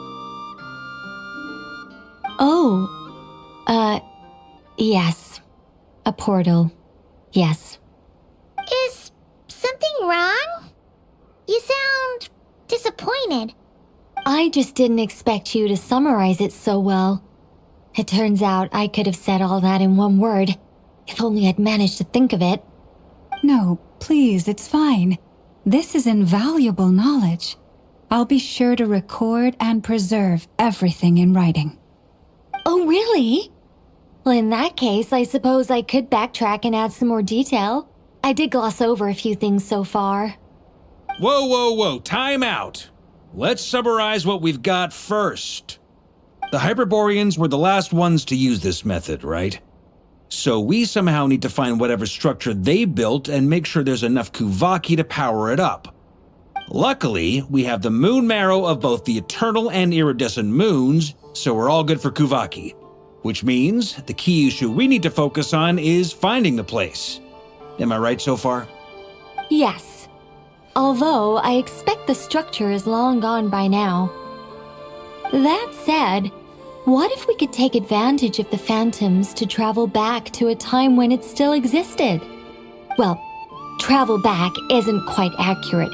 It's more like we'd be creating a handshake between 2 points in space-time. We wouldn't even have to pick a time when it still existed. It could just be a time when it still appeared in phantom form via projection, or we could project our own phantoms, fold them together, and... You look lost. Was that too hard to follow? Yeah, things got a little, technical there. Paimon's brain is reaching capacity. All right. Let me think about how to put this more simply. Okay, got it. Over the next few days, I'll search for phantoms that we can use. Once I find one that meets the criteria, I'll let you know and we'll regroup. By completing certain rituals, specific individuals will be able to enter the phantom and make it to the Hyperborean structure. If everything checks out and it looks feasible, we'll just need to wait for Moon Prayer Night, and we can send the Moon Goddess back home. I'm really skimping on the detail here. Is this making any sense at all? I think so. For now, we'll just wait to hear from you. Yes. Basically, yes. Great. Counting on you. In the meantime, we'll focus on finding the Moon Goddess's name. My name? Are they looking for a way to stop me from disappearing? Excuse me, Miss... Go on, Miss Nicole. This conversation was a little all over the place. I didn't catch your name. I am Lauma, of the Frost Moon Scions. Ah, I did wonder. I noticed that you listened very intently when I spoke about Hyperborea and the moon's history.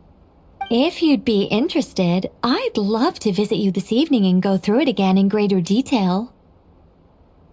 Also, if you were serious about making a record, it would be too risky to simply write down the raw details as is. I would suggest some tweaks. Maybe rewrite the stories as fairy tales or fables, perhaps even prayers. Anyway, we can cross that bridge when we come to it. So, see you later then? Oh, and no need to prepare anything. Just a cup of tea will do.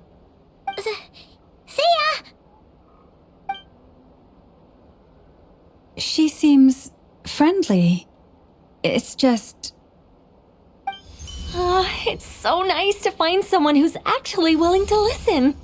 I've been dying for a chance to finally go through all this systematically from start to finish. Any longer and I'd probably start forgetting it.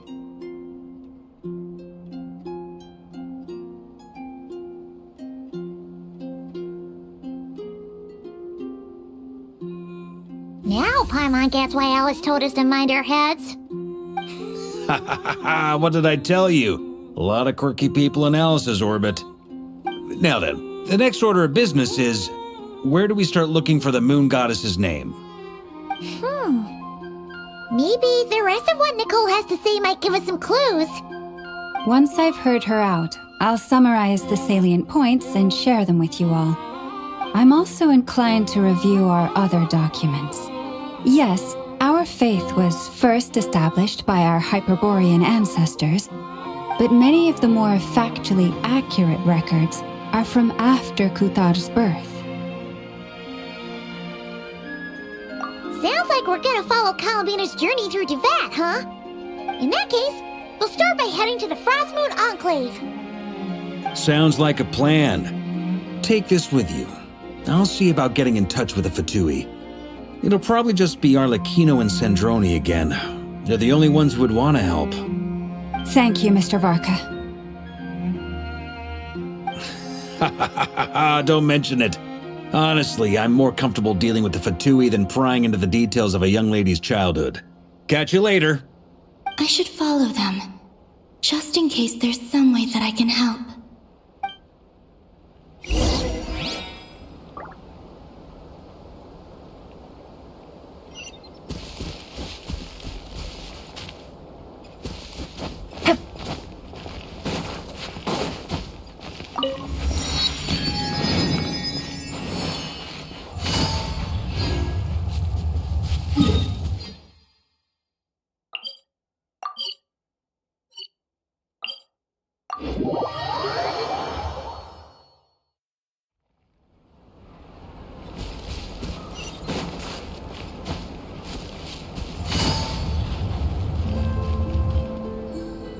A while ago, I took the time to organize all documents in our possession that pertain to Kutar. What you see here is the material I consider reliable. You're saying there's unreliable material too? Yes. Most of the information we have was transmitted through an oral tradition. Inevitably, some of her stories were mythologized and deified over the years through countless retellings. That's why I organized them into reliable and unreliable. There's no sense seeking answers in history unless we can ensure the veracity of the historical record. Makes sense. All right, let's take a look through.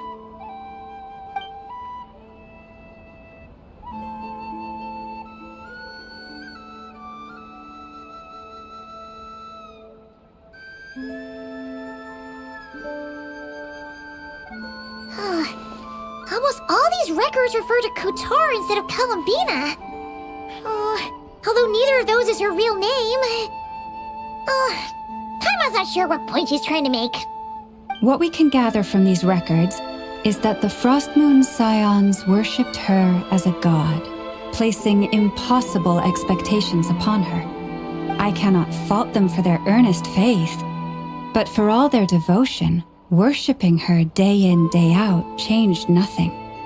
I imagine that none of it resonated with Columbina. It wouldn't surprise me if, even back then, she had already begun to reject the name Kutar and everything it represented. Lama speaks the truth. When I heard them call upon Kutar with hope and expectation in their voices, they may as well have been calling upon somebody else.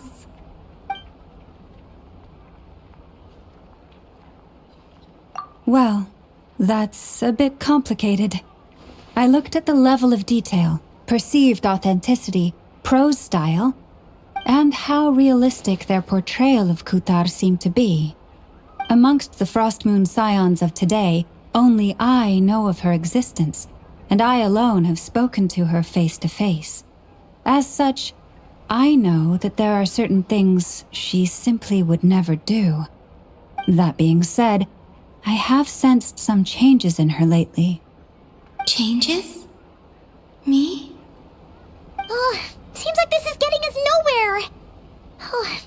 For what it's worth, why don't we check the unreliable sources too? Sure. Give me a moment.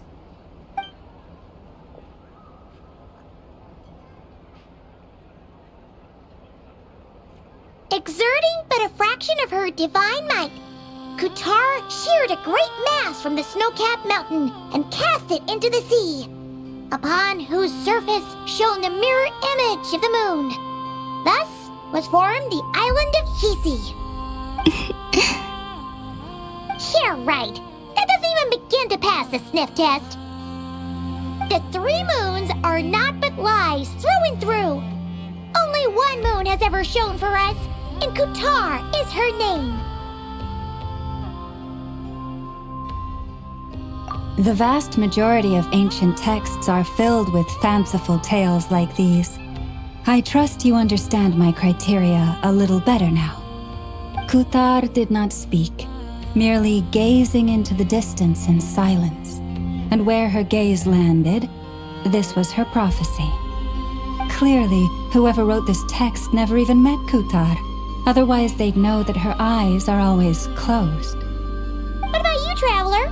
What are you reading?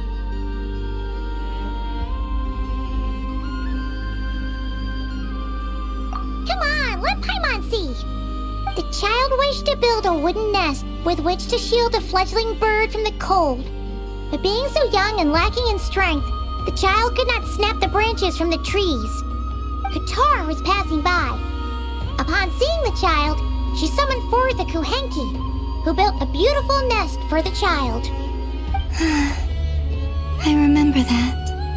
Not knowing the meaning of Kutar's divine intervention, the child dared not to respond, and thus ran home to call their parents. But Kutar was gone. The Moon Chanter declared the event a miracle and took the nest as a relic, placing it on high for all to see. The child was named as one favored by the goddess, and was greatly respected amongst the people. Yet, no further miracles were bestowed, and this matter was forgotten in but a few years. Huh. Any thoughts after reading that?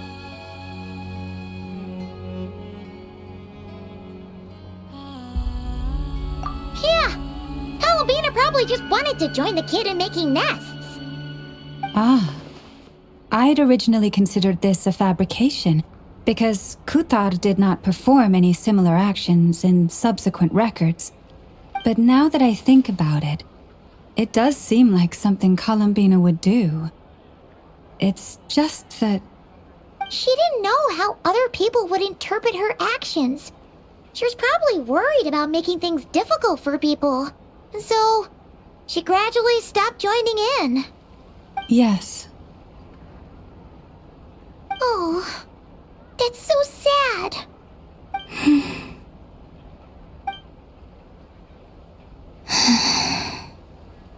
And now, I can make no such gestures of warmth, even if I want to.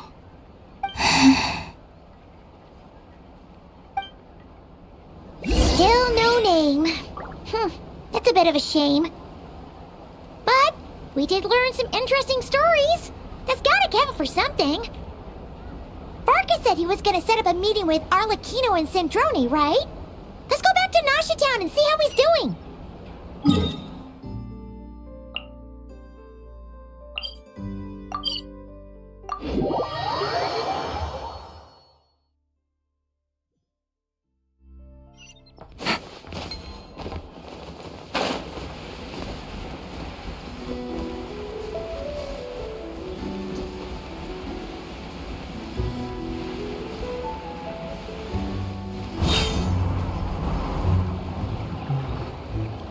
Let's see. There's Varka. Oh, and it's Durin and Albedo too.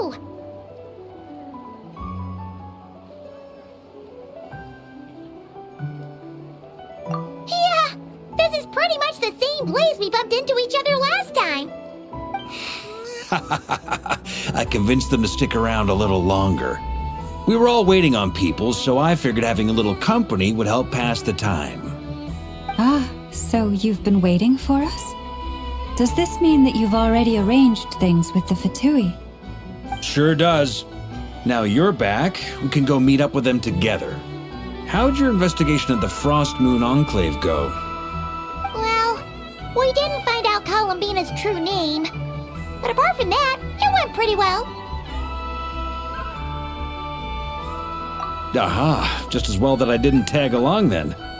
I'm sure our moon goddess wouldn't want every man and his dog knowing all about her private life. Still, desperate times, desperate measures, I guess. Someone had to do it. So, Varka was waiting on us, but what about you two? Are you waiting for Alice? Oh, no. We already met with her. We discussed that experiment I mentioned to you last time. Oh, and she also handed me this communication device.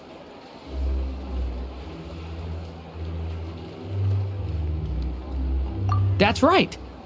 I understand she informed you about the relationship between the phantom phenomena and Tevat's borders, yes? She wants me to help her with some more experiments on that front. She said that she'll contact me through this device with more information. Ah, I see. Following instructions and making observations. Pretty common research method. Takes me right back to Albedo's lab. Wait, then who exactly are you meeting? Someone you know. Albedo's met him too. But I don't think Miss Lauma or the Grand Master have been introduced. Introductions are overrated, especially in cases like this. It's you! So, it's not like the academia has prohibitions against going abroad. Also, I applied for leave. I've been writing to Hat Guy since obtaining a human form. I've already brought him up to speed on everything that's been going on in Nod-Krai. Hat Guy? Turns out, I actually have heard that name before. Oh? Then why did you react the same way I did? I only knew the name, not the fella. But since we're all here, let's do some introductions for what it's worth. I'm Varka, Grand Master of the Knights of Favonius. Lauma, Moon Chanter of the Frost Moon Scions. And I'm a Driosh from the Vahumana Darshan of the Sumeru Academia. Hat Guy. Good to see you again, Mr. Guy. I believe we last saw each other on the boat ride here.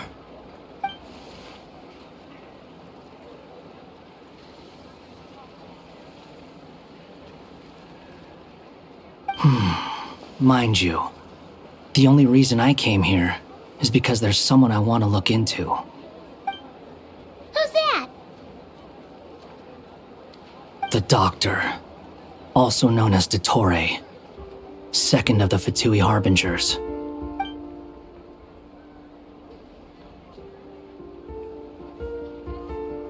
From the tone of your voice, it sounds like there is bad blood between you. I was reviewing our archives and noticed that a lot of information about him was missing. Left a bad taste in my mouth. That's all there is to it. Dottore, or Zondik, as he was then known, once studied at the Academia, but he got kicked out before he could graduate. So the Harbinger's #2 man is a college dropout? How embarrassing for them. Last we heard, he was planning something. We actually heard that a few times before, even coming to Nod-Krai, but we haven't seen a trace of him since we got here. He only appears when something interests him. For all we know, he might have left already. But the fact he did something here at all is worth noting. It'll fill a couple extra lines in his file. Why does it sound less like a file you're writing and more like a criminal record? Anyway, we were just about to meet 2 of the other Harbingers. Want to come along? You might learn a thing or two about him there. Sure.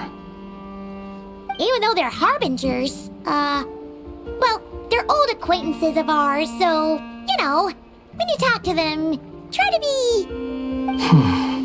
I got it. The Frost Moon Scions' relations with the Fatui remain tense. Forgive me if I do not attend. In that case, we'll continue assisting Miss Alice with her experiments. Good stuff. Everyone's having a fruitful time. All right, we better get going. I'll lead the way.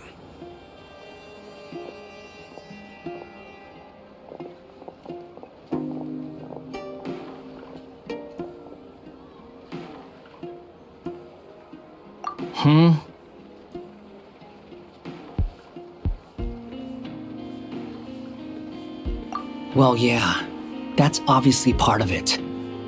But I'm not the only one who has a score to settle with him. Neither you, nor Lesser Lord Kusanali, nor I want to see him meddling with things again.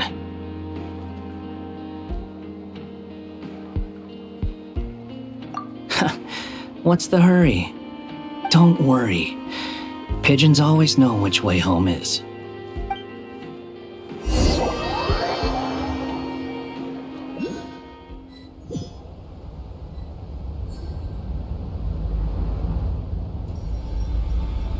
You made it. Who is this? A scholar from Sumeru. They call him Hat Guy. He's an old friend of the Travelers. Wait, this is the Academia representative you wrote about? He doesn't exactly look the part.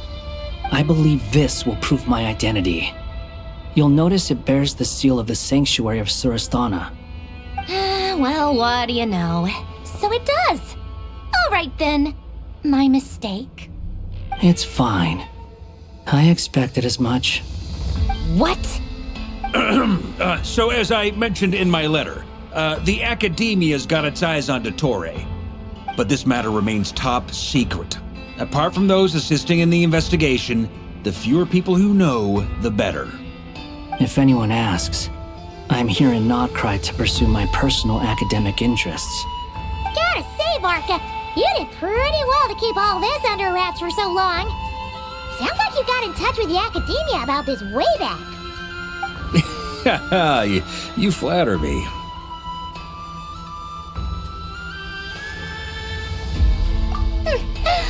do I even start? Remember that time we fought Rerir at Star Sand Shoal? He sure let me have it then, didn't he? I'll bet Dottore had that all sketched out, with me as his convenient little pawn. He could not care less about us if he tried, but hey! The feeling's mutual. Does Dottore really strike you as the sort who values his relationships with his colleagues? Fair point. Definitely not. Which is why I always keep my guard up whenever he starts making suspicious moves. To that extent, our motivations align. On top of which, I consider you trustworthy people. Now, back on topic.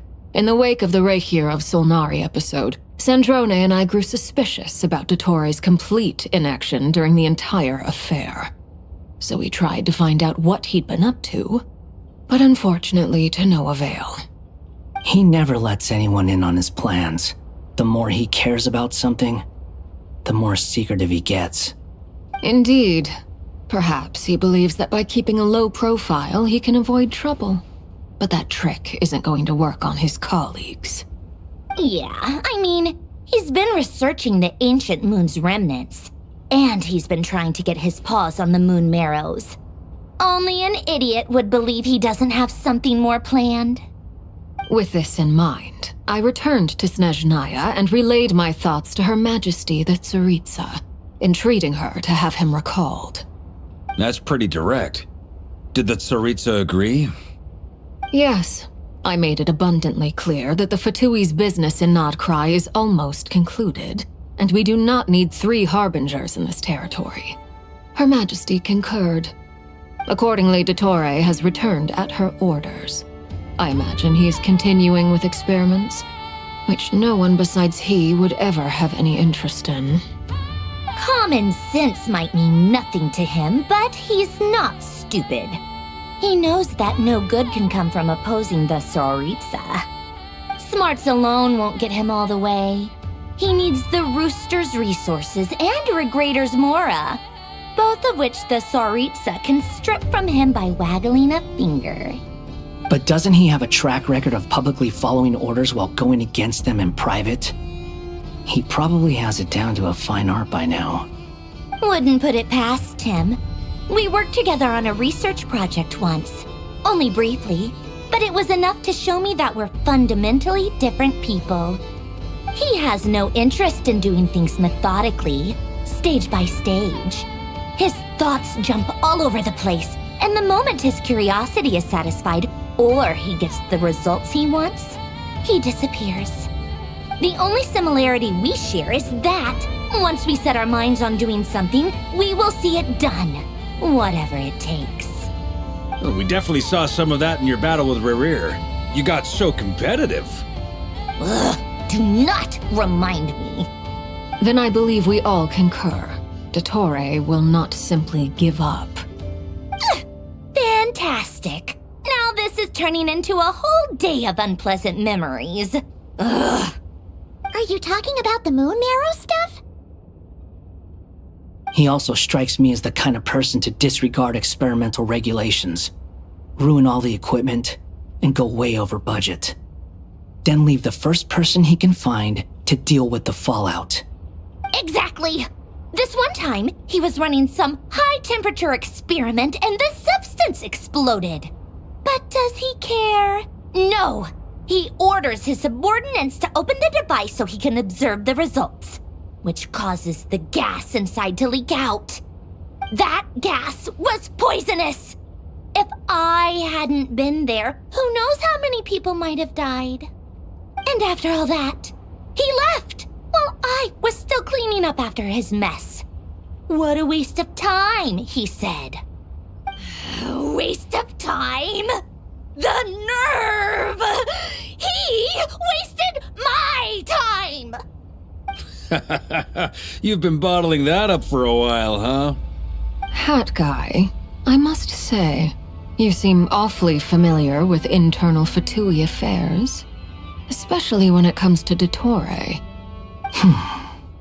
Thank you, Lady Harbingers, for providing such valuable information. I have no other questions for now, so I'll be on my way. Wait, what? You're just gonna leave? You're welcome to join if you want. Ugh. Just when Paimon thought he'd finally mellowed out. He makes quite the impression. I'll say. I've met tons of headstrong people, but not many of them would join me in bad-mouthing Dottore. Anyway, back to the main agenda. Barca, you said that Columbina has gone missing? Or rather, disappeared. Yeah. We're working on building a connection between her and this world. The simplest method is to find out her real name. I've actually asked her that question before, but she said she didn't know. Considering our relationship, I doubt she was lying to me. As far as I recall, she was never dispatched by Her Majesty to claim a gnosis or anything like that. That Tsaritsa's plans had long contained a place specifically for her. I always thought that was weird. What could she do that the rest of us couldn't? Knowing what we do now, it's probably something related to Kavaki, right?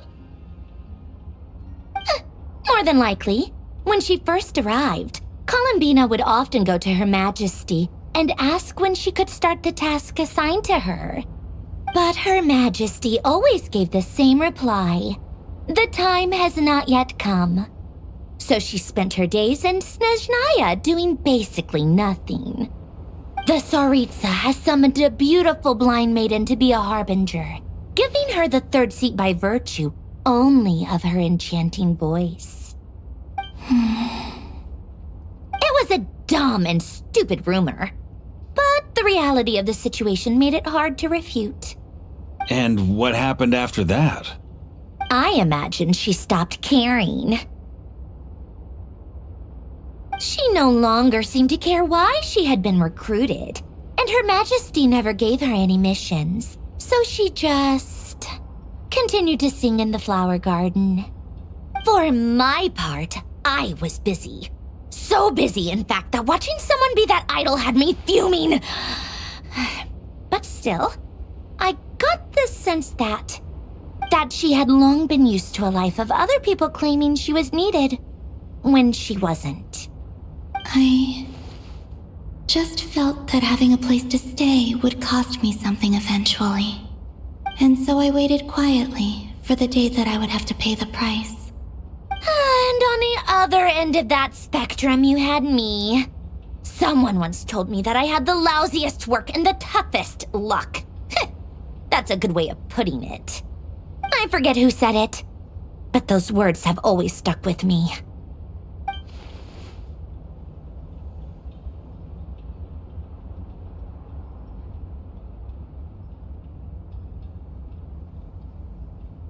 But you've done your job exceptionally well all this time.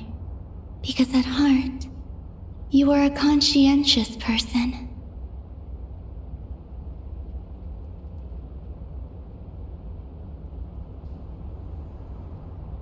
What is it? Something come to mind?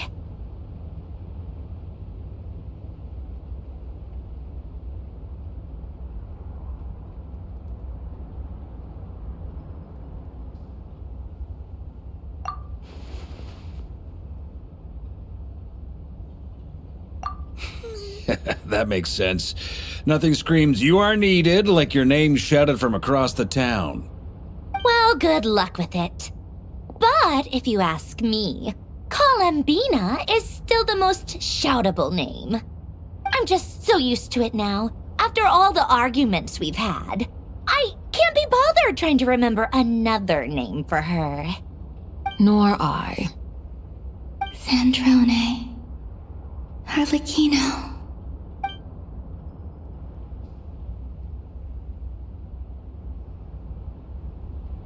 Huh! It's a Sealy! Does that mean Nicole has news for us? Ladies, I thank you for your hospitality. If the chance ever comes up, I definitely owe you both a drink sometime. I'm sure it will. You can make your own way out. Heck, you've been here enough times, you probably know your way around better than I do.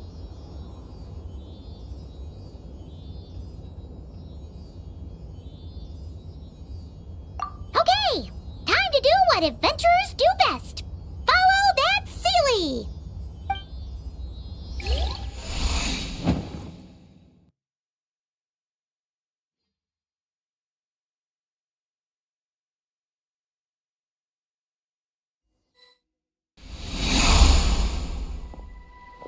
Here you are.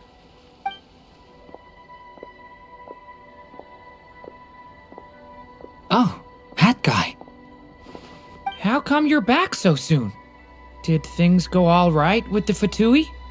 Fine. Dotori's been summoned home by the Tsaritsa. Couldn't get much more than that. How about you? Any progress with the investigation? Unfortunately not. We've tried everything.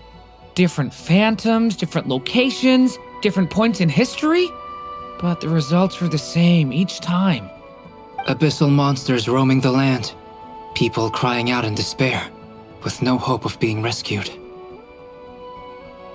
Every time I see it, I can't help but think, is this what it was like in Mondstadt when Dragonspine Durin attacked? And if I fail in the task I've been given, will I create yet another tragedy? That's just meaningless speculation. When we encountered similar phenomena previously, I tried to interfere with those illusions, using sounds and lights to guide them. However, we could not change their fates. At most, we were able to extend their existences. The events of the past are like fate that has been written into Irminsul. There isn't a living thing in Teyvat that can escape its past. But Miss Alice instructed us to try to find ways to change the outcome that these phantoms face. It's an impossible task. Can't you just refuse? Since she asked us to do this, I feel like it can't truly be impossible. Or if it is, well, mages can make the impossible possible. I could not have been born as Durin otherwise. But you also said that your past 39 attempts were fruitless. That's true. But you're still going. Yes. After this many futile attempts, surely you realize that you're not doing this because you still believe what some mage told you. It's because you want her hypothesis to come true. It's something you wish for deep inside. So, think for yourself about what you want to do. As long as you don't believe it's futile, it isn't. Yeah. Previous experience indicates that we cannot touch the phantoms, which limits the effectiveness of our interventions. If we want to clear this hurdle, we need to break this rule somehow. Same thought here. Following the same rules means repeating the same failures, reducing ourselves to mere playthings of fate. So you mean we need to figure out a way to make contact with them despite knowing that we can't? Yes, and I suspect that's something only you are capable of. Everything in Teyvat is logged in Irminsul, but the withering that once occurred in Sumeru was a sign that the Great World Tree was being corrupted. This corruption allowed things that should not have existed in Teyvat to appear. This is tantamount to rewriting reality to an extent. You're saying abyssal power might be able to affect those phantoms? No one's ever tried it before. If you're gonna try it, it'll take courage. And you have to be confident that you can control it. Is anyone there? Has anyone seen my daughter? She's missing. I have to find her. I hear someone inside.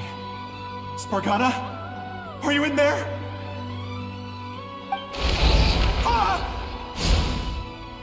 If I can use my abyssal powers to warn him that there is danger here, maybe it'll change his decision. Maybe he'll stay away. Yes. The important thing is not the nature of the power, but rather how you use it. To intimidate and obstruct. Sounds about right for the Abyss. Well, let me try. I should be able to influence that thing. Have you seen a little girl? What? This isn't the time for that! Just run!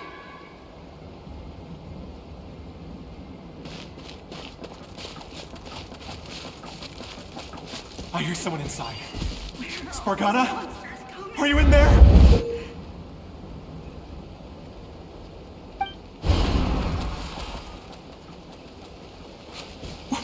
What is this? Looks dangerous. I should get out of here.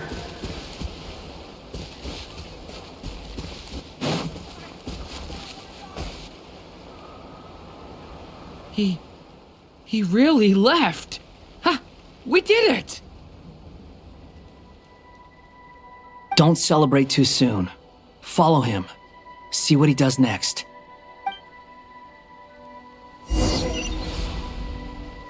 Monsters approaching from the front.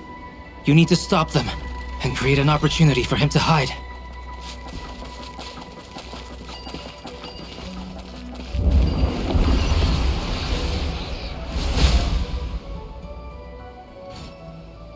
Help me!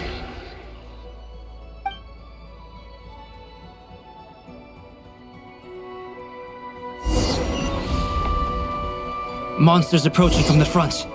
You need to stop them and create an opportunity for him to hide.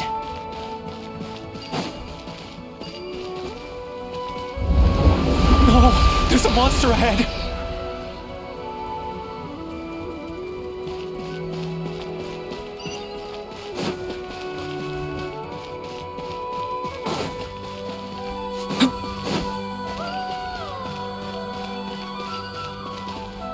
Wait, is that the barrier I saw earlier? Why is it appearing now? It's as if someone's controlling it.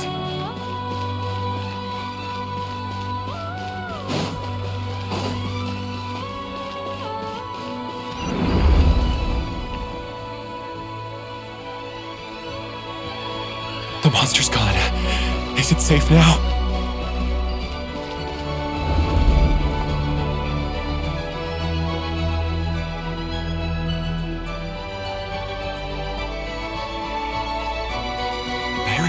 Too.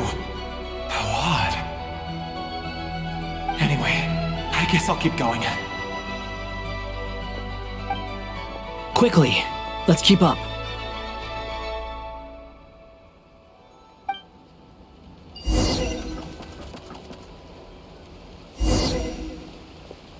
Wait, there was someone else here? Don't go any further. We've got anti-monster traps laid out everywhere. But my daughter must just be up ahead. I have to go. This way's blocked.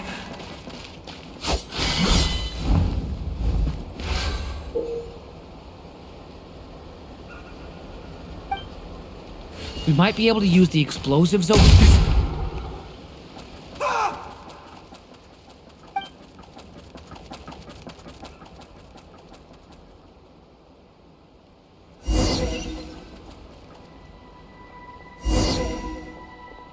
Wait, there was someone else here? Don't go any further. We've got anti-monster traps laid out everywhere.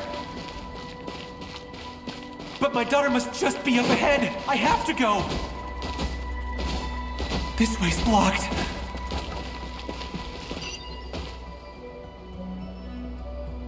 We might be able to use the explosives over there, but we need to take care not to hurt him.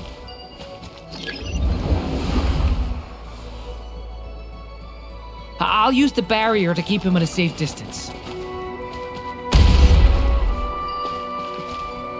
This barrier seems to be helping me somehow.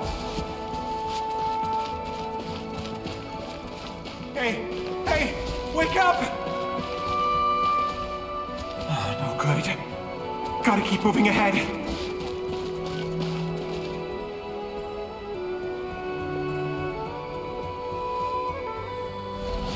So many monsters! There's still a chance, Durin. Use the traps.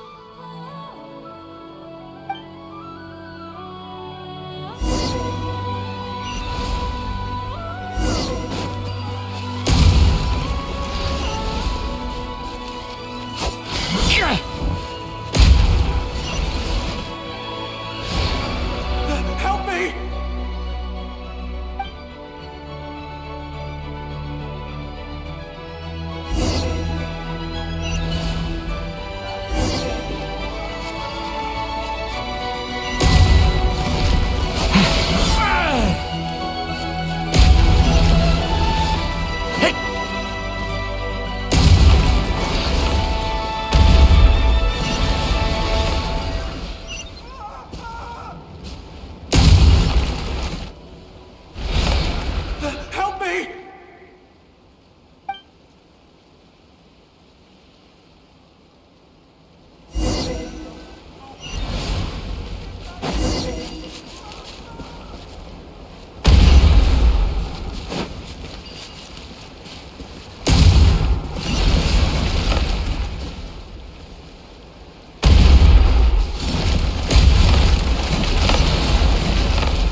This is a new development. I've never seen this happen before. We might just be able to save this person.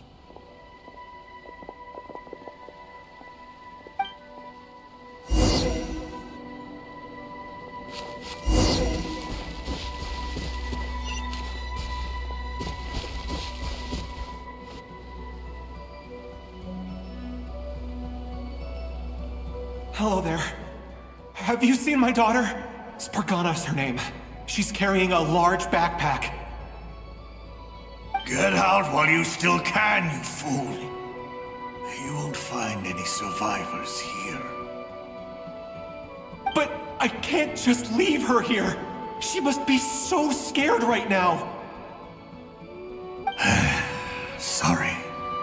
Wish I could help, but I haven't seen her. You'll just have to keep looking. Okay, thank you. If I do find her, I'll get her to shelter and come back for you. Don't bother. I've got nowhere left to go.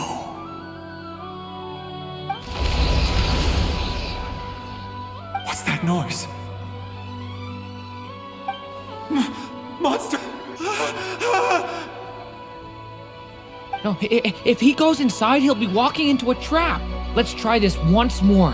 This time, we have to stop him.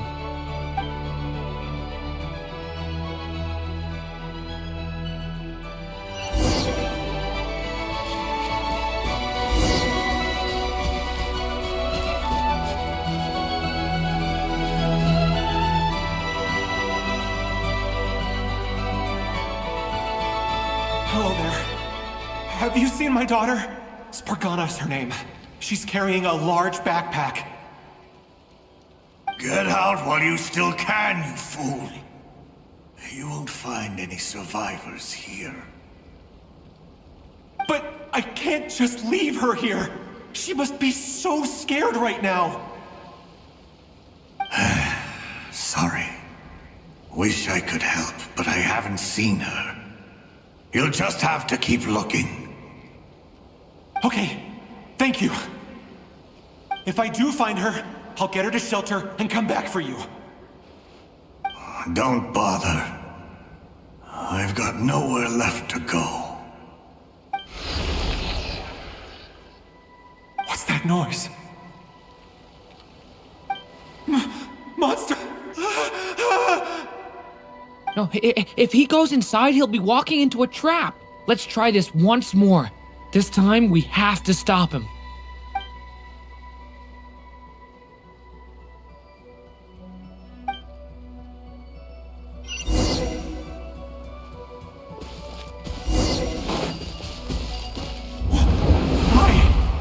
How will I know where Spargana's gone like this? You know what? I'll trust this strange barrier. It's gotten me this far after all.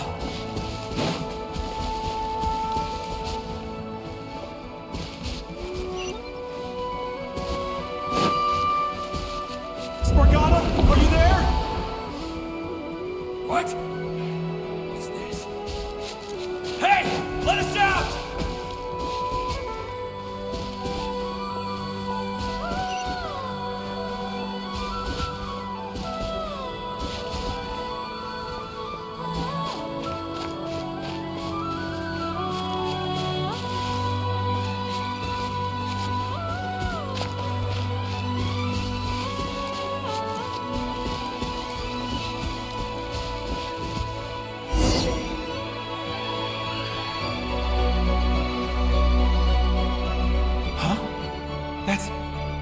That looks like one of my daughter's books! Oh, thank you! Thank you! Yes, it's one of hers for sure! That's her name on it right there! She left her backpack here!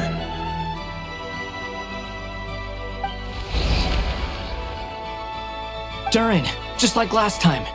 Use the explosives.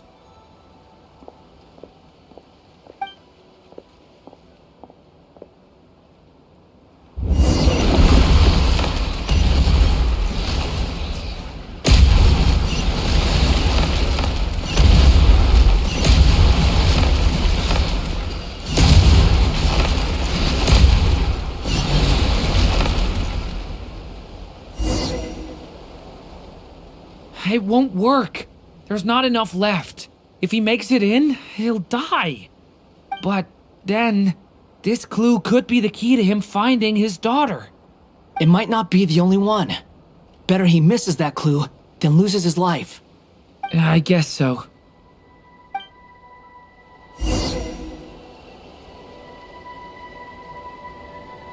Stop him, Durin! We can't let him get any further in!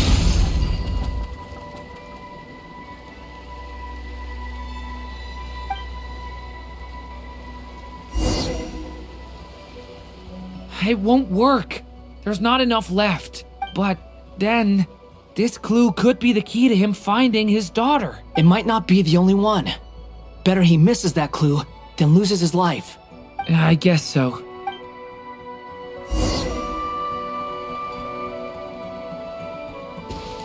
Stop him, Durin! We can't let him get any further in! That's my daughter's book! She's passed this way! Why? Why won't you let me go in? I've searched and searched and searched just for this! But how will I find her without any clues?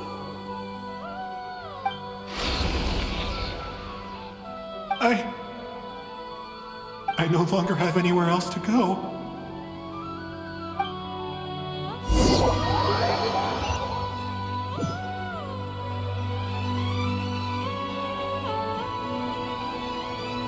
I'm sorry. I'm so sorry. He refuses to go anywhere else. Whether he opens this door or not, all that awaits him now is death. We couldn't change his fate. Albedo? Hat Guy? Let's try one more time. I don't know how we're gonna do this, but I don't want to give up either.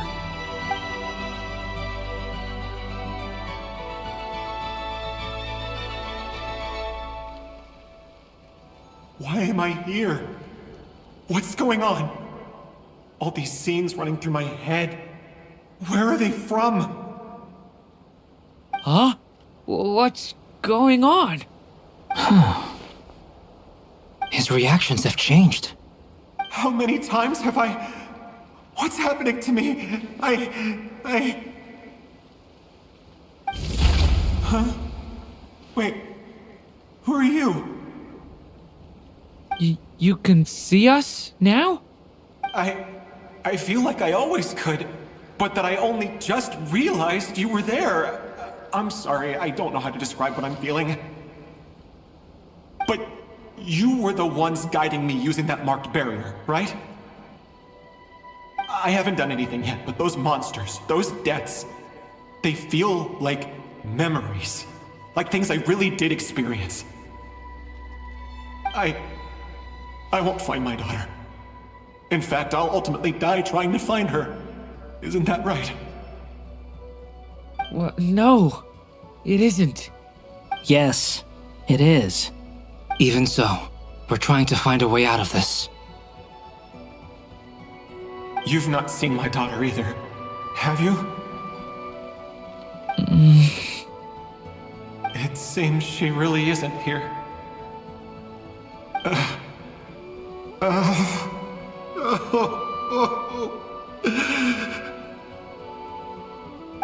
I'm sorry we couldn't help you.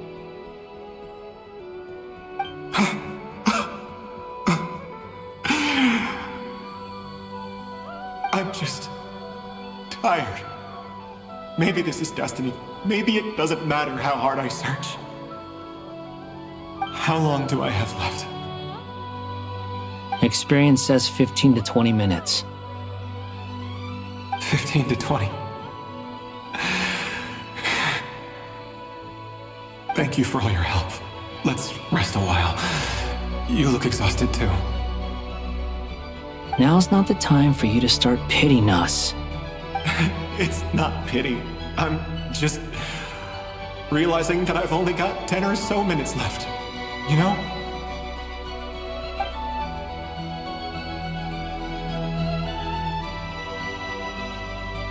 You say you're from Mondstadt, yes? A place with windmills, where people enjoy limitless freedom? And you're from Sumeru, where they've built an academy into a giant tree? Yes. It seems you've never heard of either place.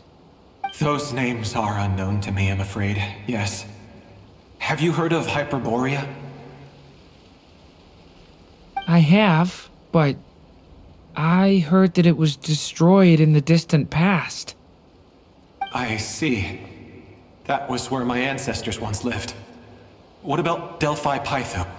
Was it later rebuilt? I've never heard that name. Then what about Sal Vindagnir? I have seen that name on stone tablets on Dragonspine. But I'm afraid the only things left of that place are its ruins. I see. Sure enough, there was no way to turn this around, huh? I'm sorry. I was the one who asked to chat, but it seems like we're too many ages apart. There's barely any common ground to start from. It's alright. We did hear something new, at least. From how you speak of your lives, things must be going alright for you, I guess. They are. Mondstadt is a place of freedom and happiness. There's a lot of good people in the church and the Knights of Favonius, and even outsiders find that it's an easy place to feel at home. We have festivals a few times a year. Everyone gets together to drink, sing, and be merry. Sumeru is a lot more uptight. Not really the kind of place where you can relax. It's a nation fraught with problems wherever you look. But if all you want in life is to seek knowledge, I guess it's pretty much paradise. That's wonderful. In other words, after this all-devouring black tide passed, humanity did not merely avoid extinction, but rose to build prosperous civilizations anew. I mean, I can see you all right now. That must mean the future isn't a total mess, right? That's true. Well, time's almost up. Let's part ways, I think. Might be best if you don't waste too much time on me. The chances are slim, I know, but I'd like to spend these last few minutes looking for Spargana. If things work out, I'd love to tell her about what I've heard. May we meet again. Well, or not, most probably. In that case, may your wishes come true.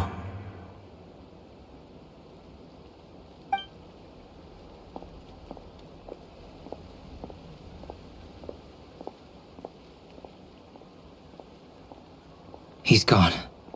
In a few minutes, he will meet the end that was his to begin with. The ending of this tale did not change, but I believe that we've just made the most progress we have yet. May your wishes come true. If only it were so simple. Hat Guy, could I ask you a question? You've never talked about your past. It seems complicated, and it weighs heavily on you, too. Would you be willing to tell me about it? I mean, sometimes it's better to get things out in the open. Take that guy we tried to help, for instance. At least he said goodbye with a smile, right? I know about Albedo's past. Our experiences are very similar, and he created me. As for you, you're my first friend, and you've witnessed every step I've taken. But by comparison, I know nothing about you. Either way, I mean, we're still best friends. But if I knew more about you, I might understand your thoughts a bit better. I've told you about myself. I'm a student at the academia. And what did you do before that? Prepared for the entrance exam. All right. If you really don't want to talk about it, I won't press you any further. I was a puppet built from the branches of a white tree, using technology left behind by the Conrian schools of mechanical engineering. A white tree? You mean an Irminsul tree? Yes, a branch of Irminsul that was once connected to the main tree. So you had a human creator too? Yeah. But my creator abandoned me after deciding that I was a failure. After that,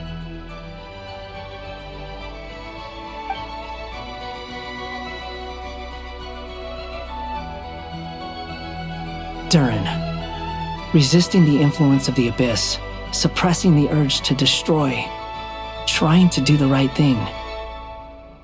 None of these things are easy. But no matter how hard they are, trying to rewrite past wrongs is far harder. You asked me if you would create a new tragedy if you failed. I told you there was no point speculating about that. But the real answer is, yes, you absolutely will. That guy. But at least you've got people here to help steer you away from the wrong path. So, just keep aiming towards the light. I will. I promise. All right, break time's over. Hello? Durin speaking. Hello, friends, it's me! What have you been up to, I'm detecting some unmistakable fluctuations here at the border. The amplitude isn't particularly high, but they're completely different signals from the ones before, and the scale is comparable to those I've detected previously. Alice, we were unable to save that person. However, he appears to have retained a portion of the memories gained through that cycle, and was able to hold a conversation with us. I see. Well, that is rather odd indeed. It definitely merits further attention. Could I trouble you to keep trying the same approach? I need to gather some more data. Counting on you. I should probably have Nicole come and check this out as well.